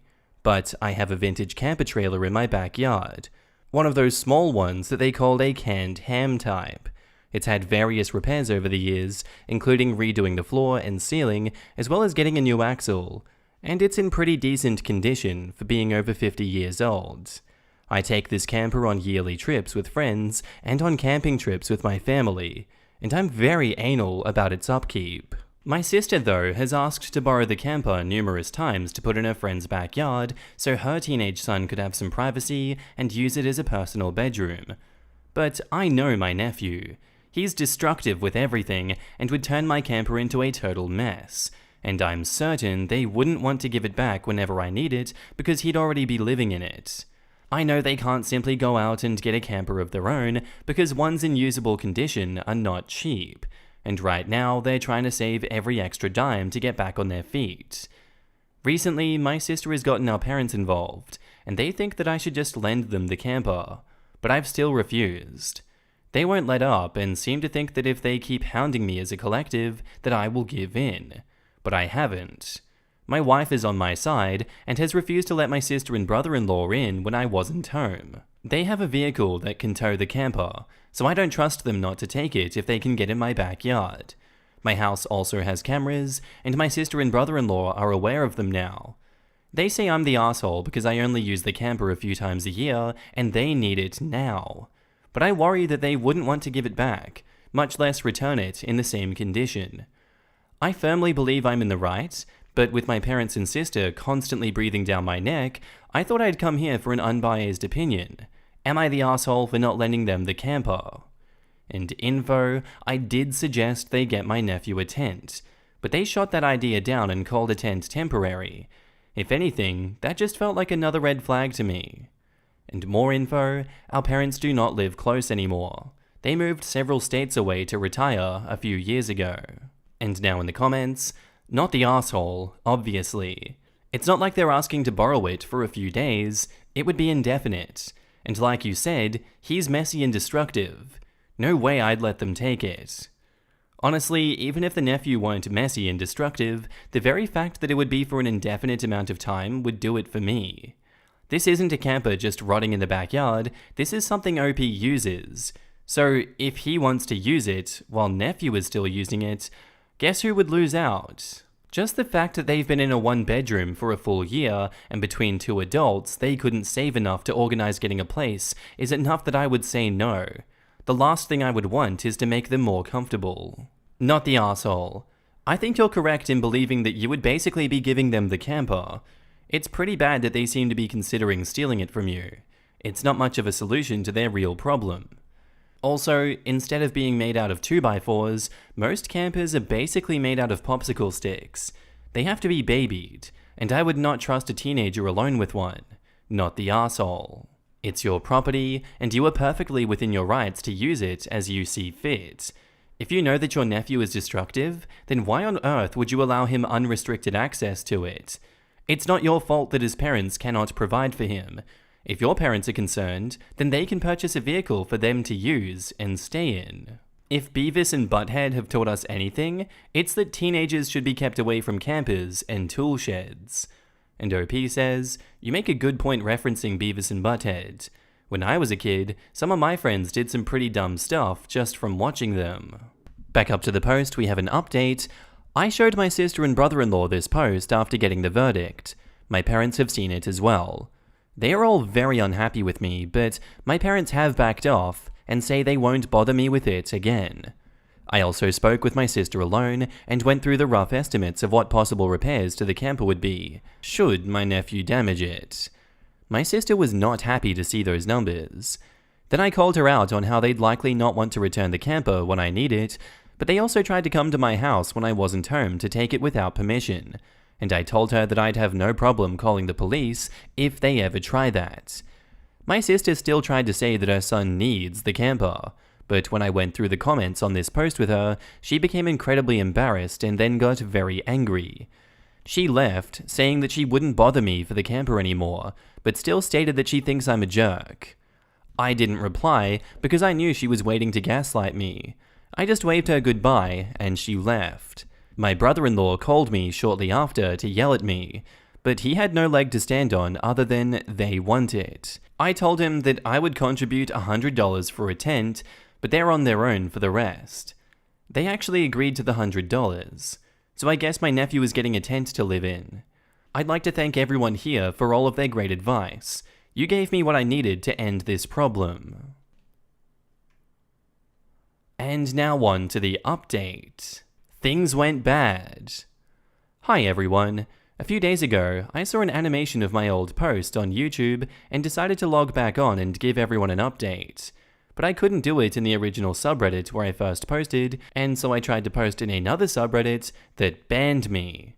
So I've come here instead. I just want to say that things seemed to get better after I made my sister and brother-in-law give up on borrowing my camper. If they'd gotten their hands on it, I likely wouldn't have gotten it back anytime soon, short of getting police or a lawyer involved. They even tried to show up at my house to take the camper while I wasn't home, and my wife had to keep them out. I showed my last post to my sister, brother-in-law, and parents, and they were furious at me, but they let go of the fact that my camper was not up for grabs out of sheer humiliation and embarrassment. They had no real logical way to argue with me, especially after I brought up the amount of money that could end up being owed to me in repairs should they or my nephew damage the camper. That part made my sister extra sore at me.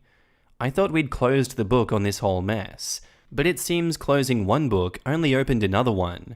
Things went downhill very badly a bit over a month after my original post. So badly, I couldn't believe it was really happening. And yet, it did. Many here may not believe it either, but here is what happened. Some wondered if my sister and brother-in-law were actually going to use the $100 I gave them to get my nephew a tent to have his own space in the backyard. I admit that I had my doubts, but they followed through on getting him one. Our parents sent them some money as well, and they got my nephew a good-sized tent that he can have a cot to sleep on in, and a small amount of simple furniture. I personally donated the cot, as I had an old Coleman one sitting in my garage unused for years. I gave him a folding camping chair too. The boy got electricity in the tent via an extension cord from the main house.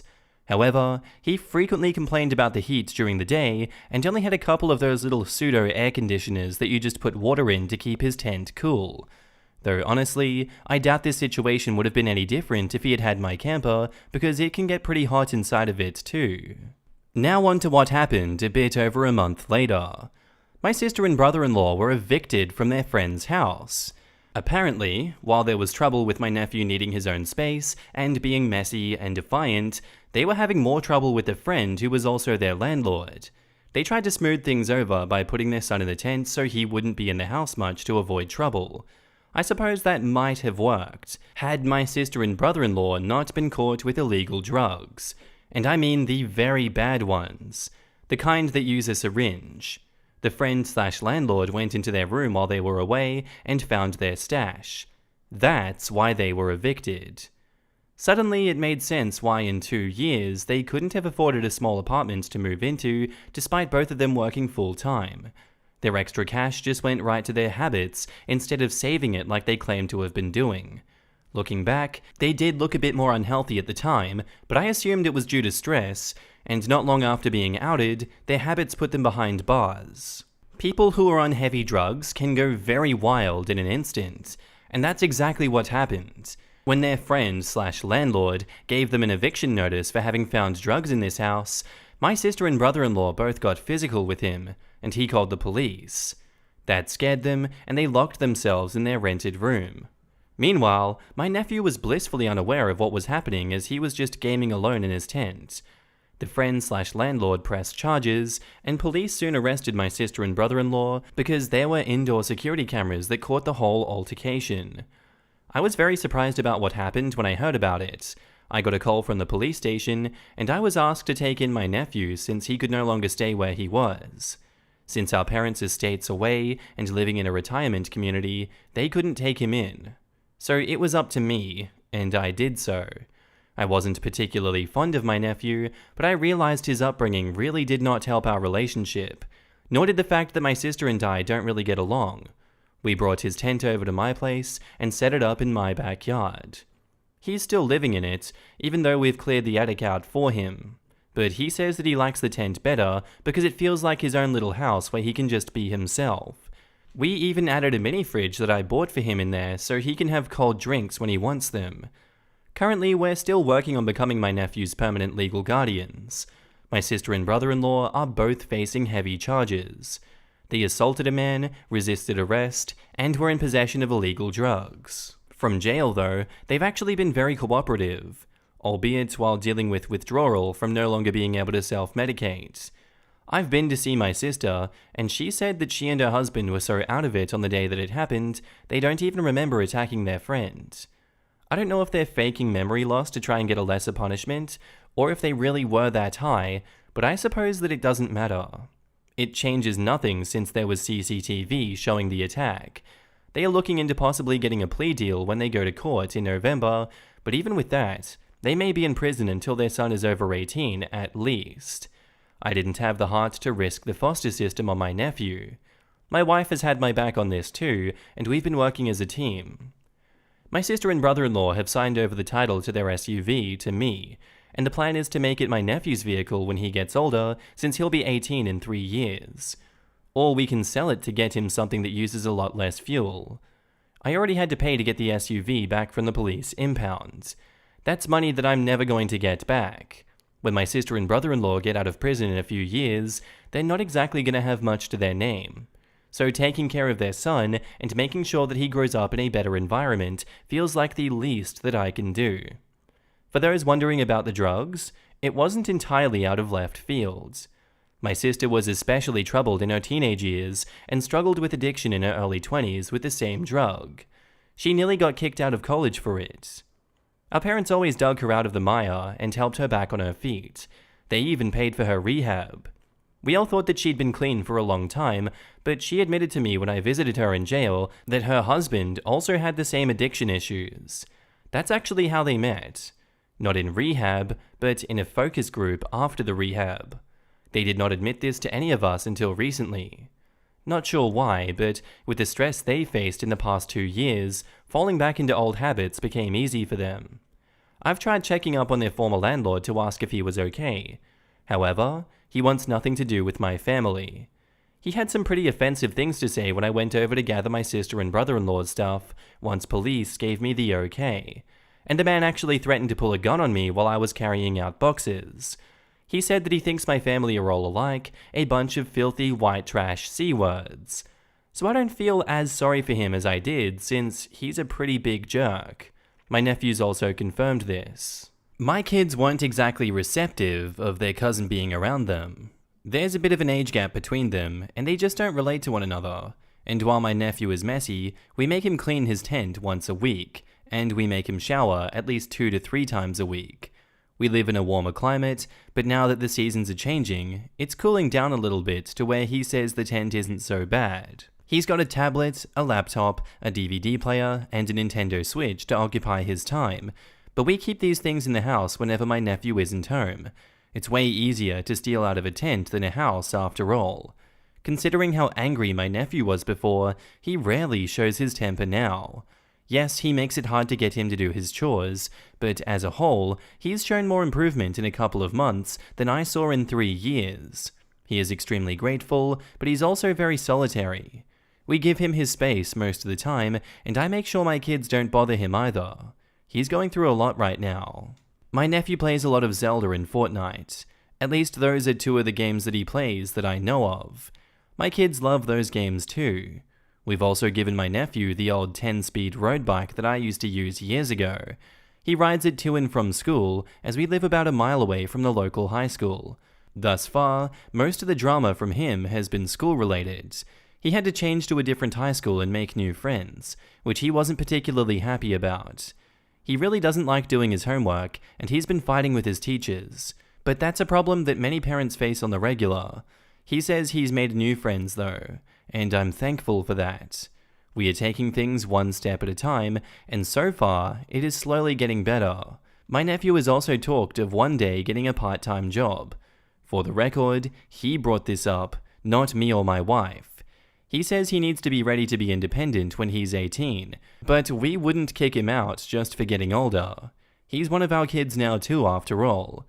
But if he's willing to work hard and move on to working full-time or going to college, we'll encourage him. I just don't want him ending up like either of his parents. He seems to be far better off mentally without their influence now anyway.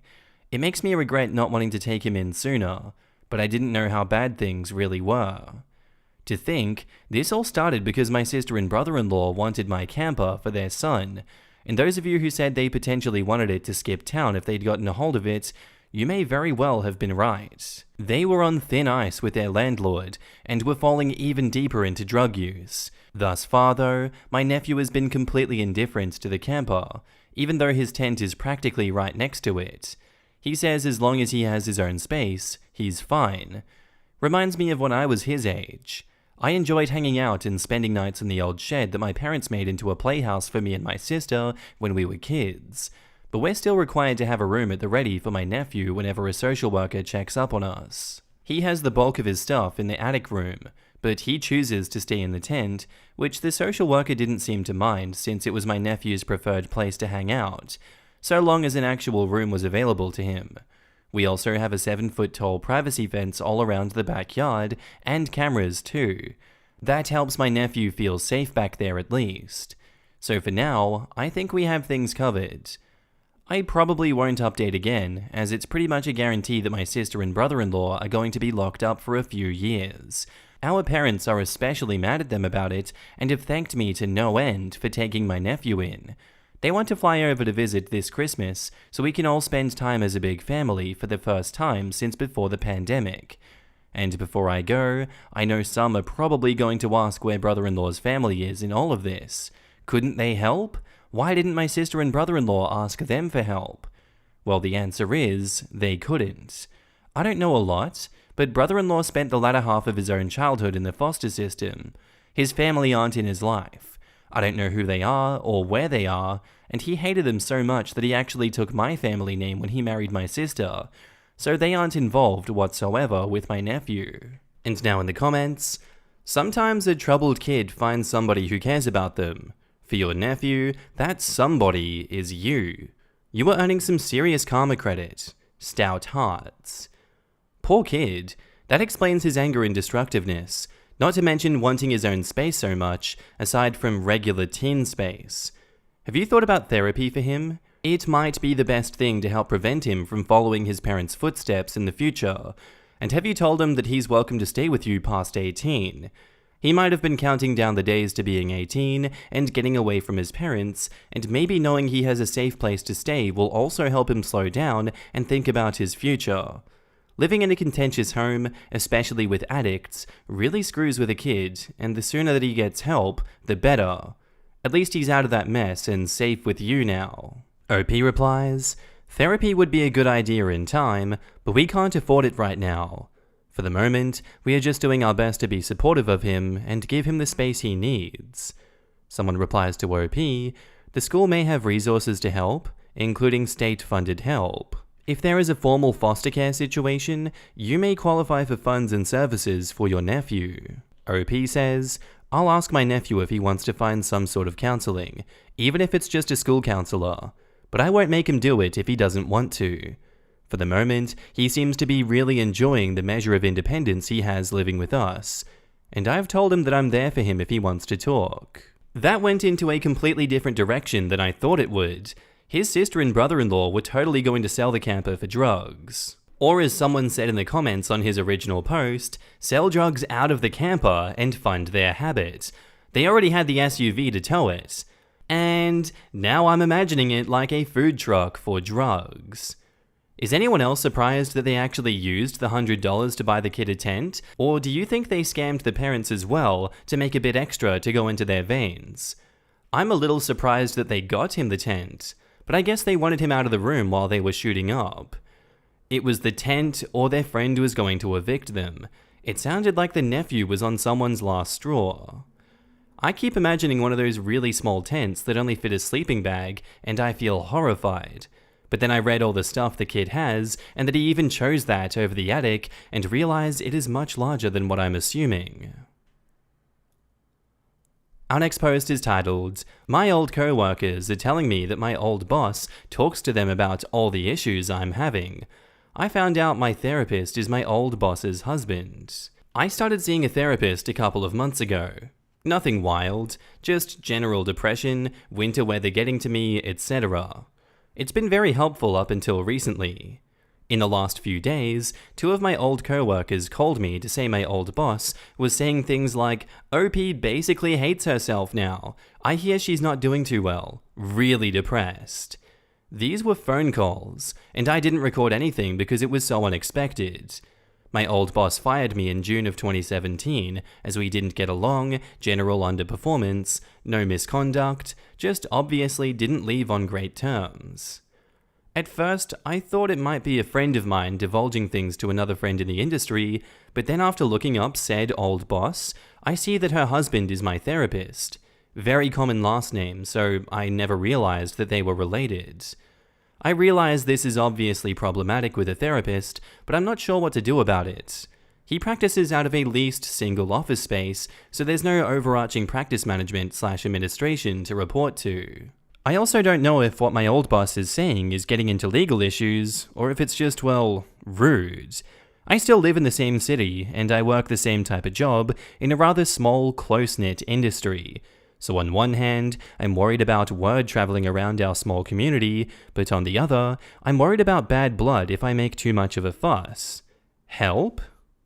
Now in the comments, you can lodge an ethical complaint against his license to practice psychology. It is absolutely a violation, and while you may not have known that your boss and therapist were married, your therapist may have, which is another ethics violation. And edit, just for your edification, here are the ethics violations within your situation so far. 1. Referring to you by your name or other identifying details to someone not directly involved in your care. 2. Acknowledging you as a patient in general. Therapists should, as a rule, pretend they don't know who you are outside of the clinic. 3. Disclosing the details of your mental health to anyone outside of the clinic. And 4. Not immediately recusing themselves from giving you services once they knew about the connection between you and their spouse. As a therapist, I am horrified by this. Absolutely complain to the board about this guy. This is beyond unforgivable. As for your boss, that is a little bit more difficult. I'm not sure what legally you can do about someone gossiping. I mean, are they slandering you? Same. I just finished ethics in my clinical psych program, and I often wondered aloud what kind of idiot could violate what seems like pretty standard and obvious rules of conduct. That would be this idiot. Lots of info here about the therapist, less on handling the boss. Your old boss will probably stop discussing you once her husband learns that you were reporting him to the board. He will shut her up. If he doesn't, consider having a lawyer send her a cease and desist letter. Very unlikely to need it though. Once damage control starts, she will stop talking. And OP replies, "Thank you. It sounds like my therapist is screwed up enough that yes, he will make sure that my old boss keeps quiet." What sort of lawyer would I seek out for that kind of letter? Does it need to be someone who specializes in employment-related things? Be prepared for the wife to fly off the handle and get really pissed that you reported her spouse. He may try to keep her quiet, but there is no guarantee that she will actually do it. If she starts harassing you, document every instance so that you have a paper trail for the police reports. I've seen people who have gotten their spouses in trouble for violating HIPAA go after the one they think is at fault. the person who reported the spouse for just talking about their day at work.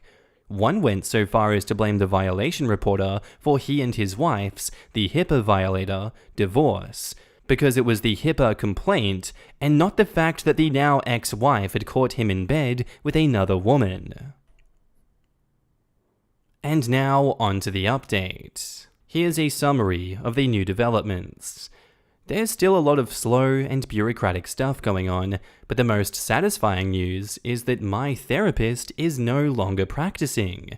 I even saw the space that he practiced out of listed as for sale on a real estate website while doing my own house hunting. New developments continued. Therapist was chatting about a client, me, to his wife, my old boss, that, it seems, he really didn't know was his wife's old employee. Large company, closely knit but not minuscule industry. I have a very peculiar family dynamic, so I think he talked about that. However, enough bits and pieces of identifying info came up that she suspected that it was me. Unbeknownst to him, she found my paper records in his office and dug through them, then thought that it was a great idea to tell my old co-workers that I was depressed and had family issues. Neat. One of my co-workers put in her 2 weeks because of a relocating spouse shortly after, and then agreed to write a formal statement of what she heard, which also helped a lot. Understandably, no one else was willing to because the company's already laid off so many people in the last year. Resolution in process. Therapist seems to be less in the wrong than I thought he was, though still in the wrong. Old boss is still awful. Therapist likely to receive some sort of reprimanding for both talking about his wife about me in that level of detail, as well as insecure record keeping. I don't know if he'll practice again. Thank you all. You were a huge help and a confidence boost that me complaining about this would actually get it somewhere and not just create more stress in my life. It's apparently led to a ton of drama at my old workplace, which has been sort of pleasant to hear updates about from afar. I'm glad to not be there anymore. I also found a new therapist who was great, and she's really helped validate that the old guy and his wife was one bad egg in a sea of otherwise well-meaning people. Now in the comments, how petty do you have to be to talk crap behind the back of someone you've had no vested interest in for 2 years, to the point that it potentially costs your spouse their job? Not just job, if this costs the spouse their license, then bye-bye career. Hope you didn't go too deeply into debt to earn that accreditation. You typically need a master's degree at minimum to become a therapist, so yikes. As someone pursuing being a practicing therapist, at minimum is correct. I work as a psychiatric technician, and I'm shocked they even let me do that with just my bachelor's. Sounds like old boss got out of this too easy. I don't know, if my partner lost me my career in this fashion, I'd see divorce on the horizon. Even if not a divorce, this for sure is going to impact their life. Loss of income is a very stressful thing. The fact that she purposefully and sneakily went through his personal work files with the intent of looking for OP's file just to be able to gossip about them to co-workers, I hope he divorces her ass. She had to have known that doing this would get back to OP, risking her husband's livelihood, and she didn't seem to give a damn. I hate my boyfriend's beard. Throwaway because my boyfriend is on Reddit. We've been together for 10 years, and I love him a lot. I'm sure that we're gonna marry someday and have kids together. He always had a bit of a beard, which I loved. I always found him very attractive. However, about 6 months ago, he started to grow out his beard. Some people call it a hipster beard. The difference is that my boyfriend doesn't groom his beard at all, and it looks like a mess. Whenever he eats, small pieces of food stick to his beard. Whenever it is hot outside, small droplets of sweat linger in his beard. Whenever we have sex, I feel his beard rubbing on me, and it feels weird. And afterwards, I have beard hair all over me. I just hate it. I've tried talking to him about at least grooming his beard. I'm not even talking about cutting it off because apparently he loves it so much. I bought some grooming accessories for him. Scissors, small comb, but he doesn't use it. I've told him about this fancy hipster barbershop, but he just laughed and said, "Real men don't need that." He also keeps insisting that I'm gonna learn to love his beard someday, but it just keeps getting more and more disgusting. I've asked his friends and family what they think about the beard, but they all agree that the beard is great. I can't be the only one noticing the food getting caught up in his beard. Ugh. What do I do? I feel like I find him less and less attractive. I'm even starting to avoid having sex with him, and it freaks me out. Please help. And now in the comments, tell him that it's been 6 months and you haven't gotten any fonder of his beard, that it's ruining sex for you, and it still grosses you out regularly. He's a lot more likely to take you seriously if you tell him his hygiene habits are going to cost him his sex life. Okay, you've tried all the polite ways, so now it's time to be blunt. Your beard is gross, food gets caught in it, you don't bother trying to take care of it, and the last thing I want to do when you have stinky bits of old food caught in your uncombed beard is kiss you or have sex with you. If you want to be intimate with me, you need to start paying more attention to your hygiene. Yeah, he'll have himself a little sulk fest, but you've tried everything more polite, and he isn't listening. You're not asking him to cut it off, you're asking him to keep his goddamn face clean. My 6'2", 250-pound construction worker of a husband is about as manly as it gets. He grooms his effing beard. He goes to a proper barber monthly to get things cleaned up and trimmed. At home, he trims his beard, applies product, keeps it looking nice. Using real men as an excuse is frickin' bullcrap. You know what a real man does? Listens to his partner and takes what they are saying into consideration without dismissing their feelings. Stop having sex with him. You aren't using sex as a weapon when you were genuinely repulsed by his appearance. And when he asks why, just flat out tell him, "I told you that the beard grosses me out. You won't shave it, you won't take care of it, so I'm not going to force myself to have sex with you when I'm not attracted to this." And then just leave it at that. And now, onto the update. So, my post from a few months ago didn't get a lot of attention, but I wanted to post an update anyway. Basically, my boyfriend grew a disgusting beard that he didn't take care of, and food got caught in it all the time. It was seriously affecting our sex life, but he just kept telling me that I would learn to love his beard one day. Also, all of our families and friends said the beard was great, which was super weird because it wasn't.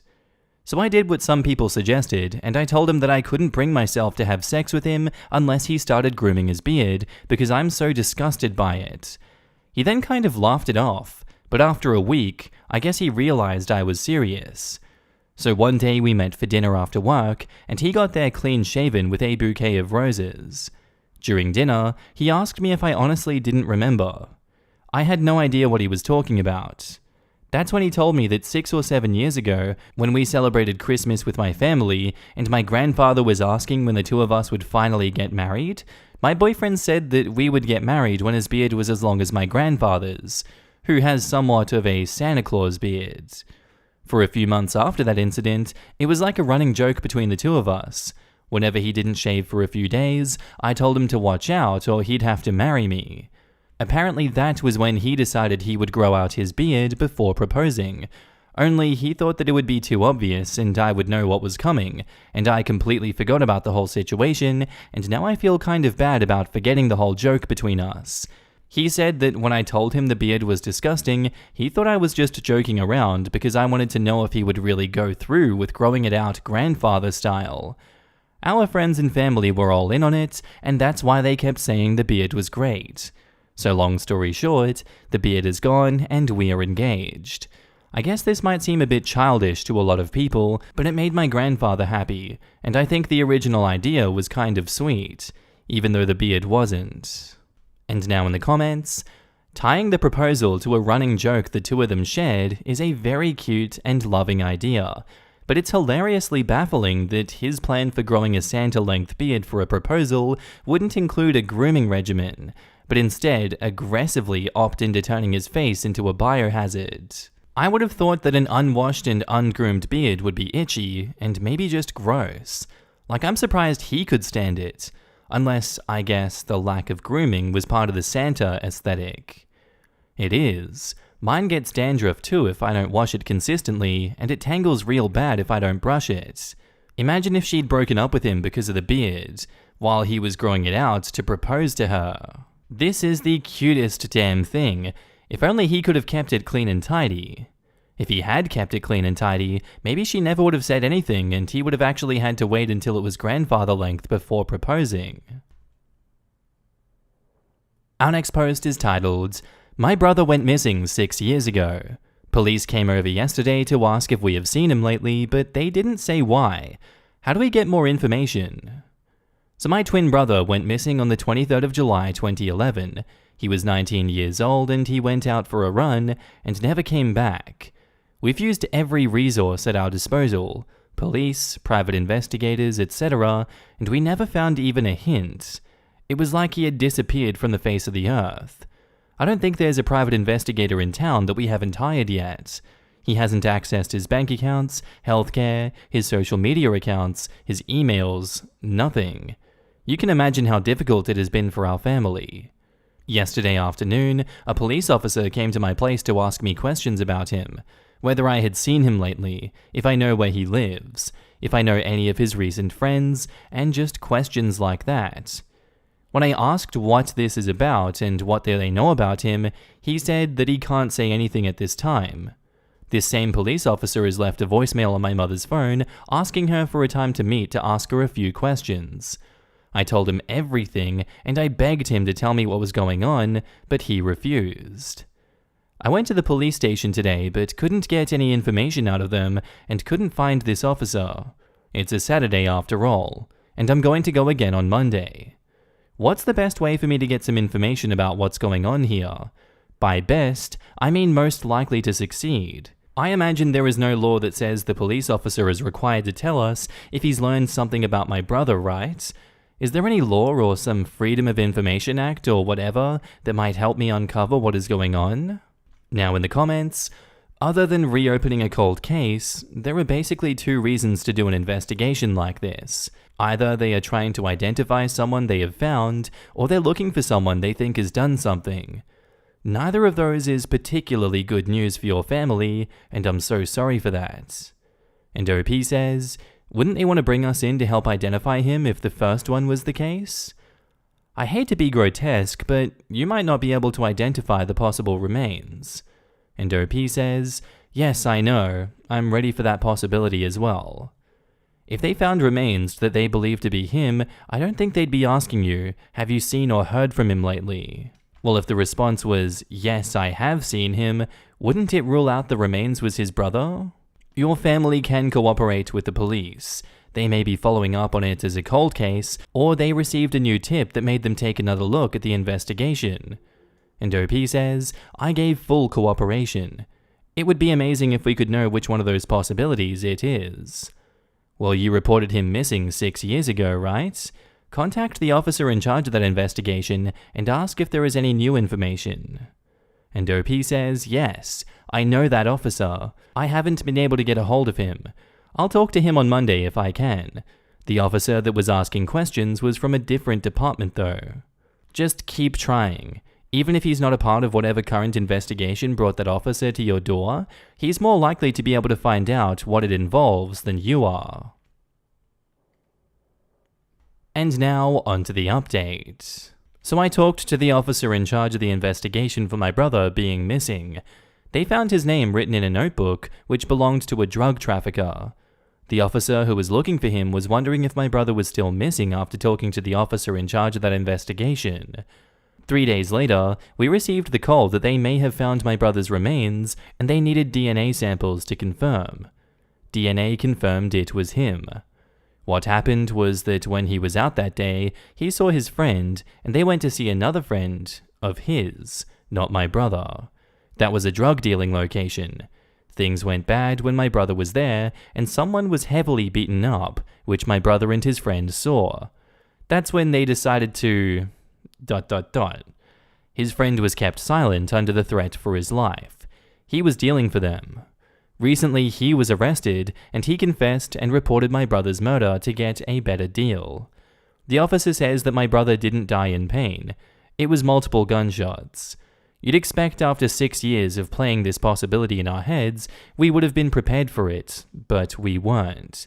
We had a funeral for him. Now there's a place that I can go and talk to him and at least feel a little bit closer to him even though he's gone. I thank all of you who helped. And now in the comments, I imagine this is why parents worry about who their kids hang out with.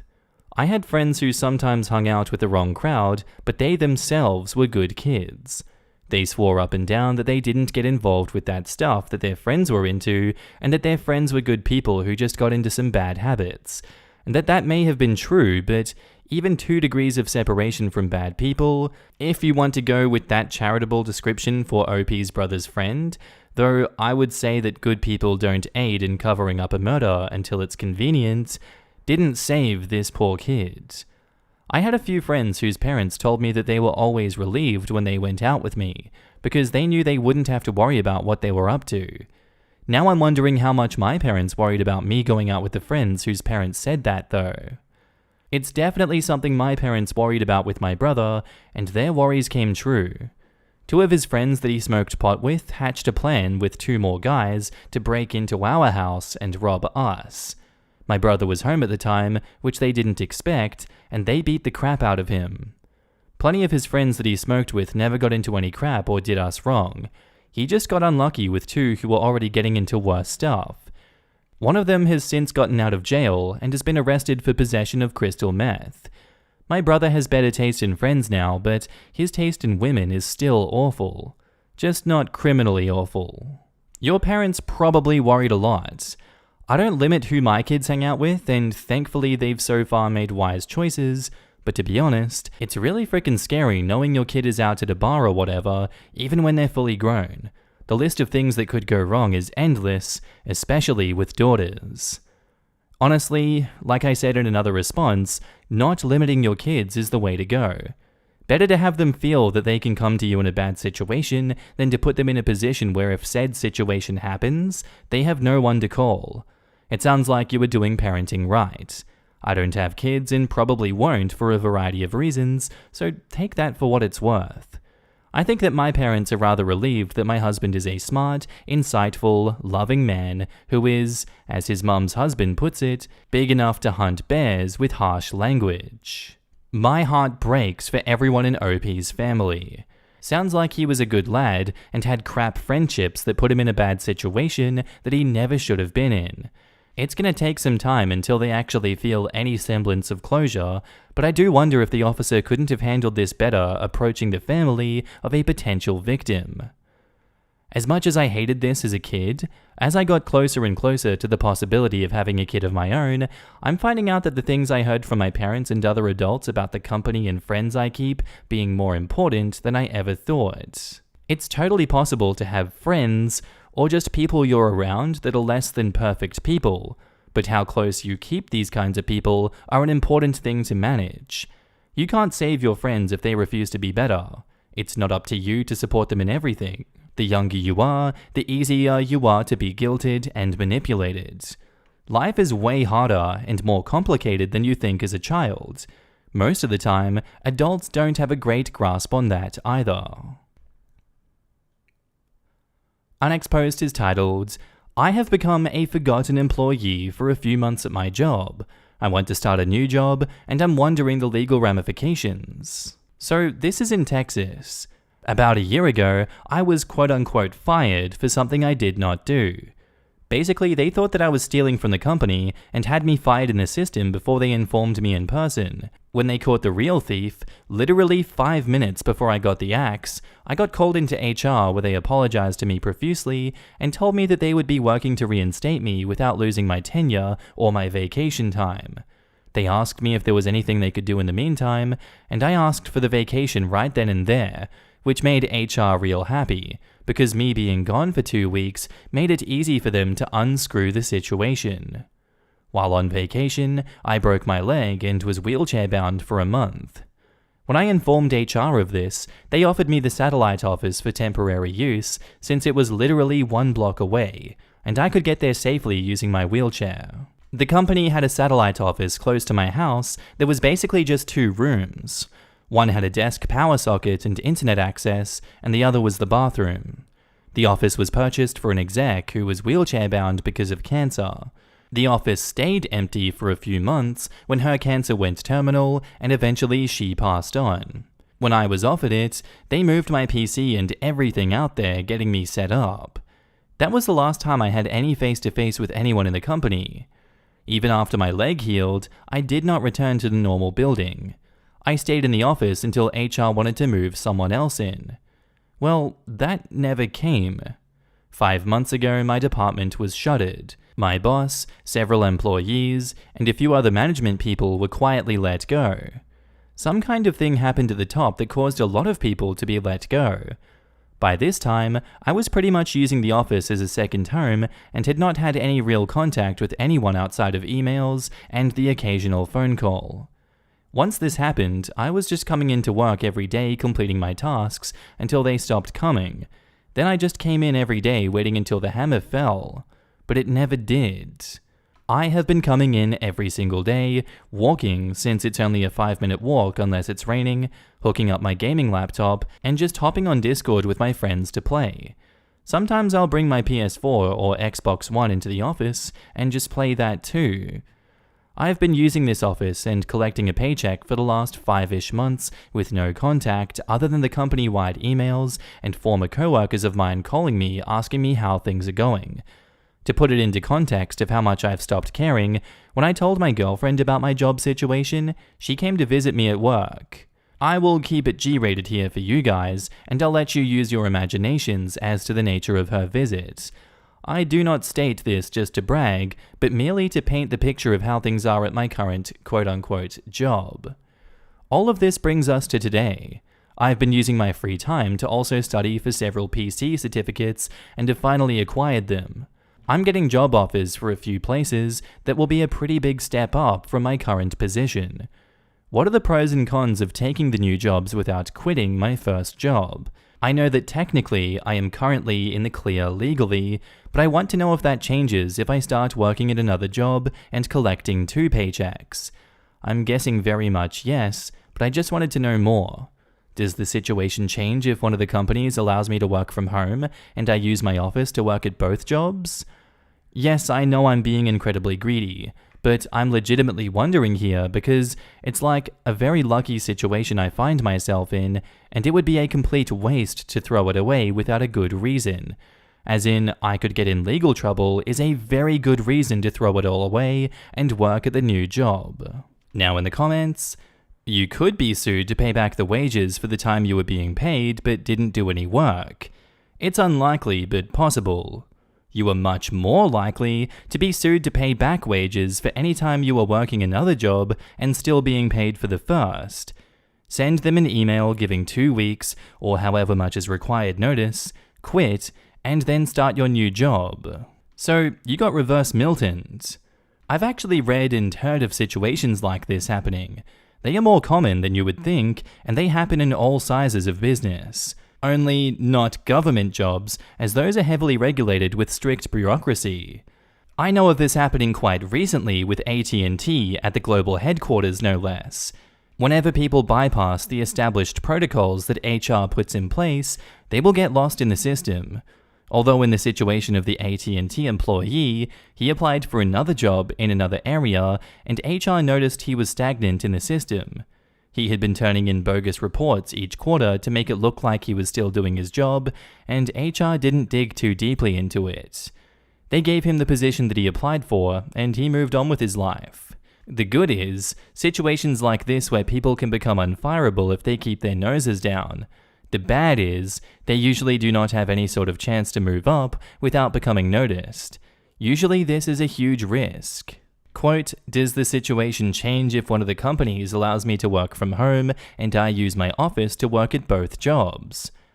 I'm not a lawyer, and if you're asking about taking a new job with company B and telling them you're working from home but going to your private office which belongs to company A and doing work from company B from there, you could lose both jobs and have possible legal ramifications from both employers. You are using company A assets and expenditures to make money for yourself. You're using Company A assets to make money for Company B. You're exposing proprietary Company B data on Company A's network. And yes, if Company A has competent IT people somewhere, they'll be able to capture that data, as well as track your connection to Company B. Assuming you're connecting to Company B via a VPN, this will look very different than typical traffic on Company A's network and make you more likely to be caught. Enjoy a final day in your man cave, then take home your personal electronics and turn in your 2 weeks' notice. Browse Reddit from your home office until someone calls or shows up, or the end of the 2 weeks comes. I'm betting when they get to your resignation, you'll be asked to leave immediately. And this may be done in person, which is why you need to get your stuff out of there first. Don't advertise how you've been spending your time, and they're less likely to do anything about it. They may still pay you for the 2 weeks.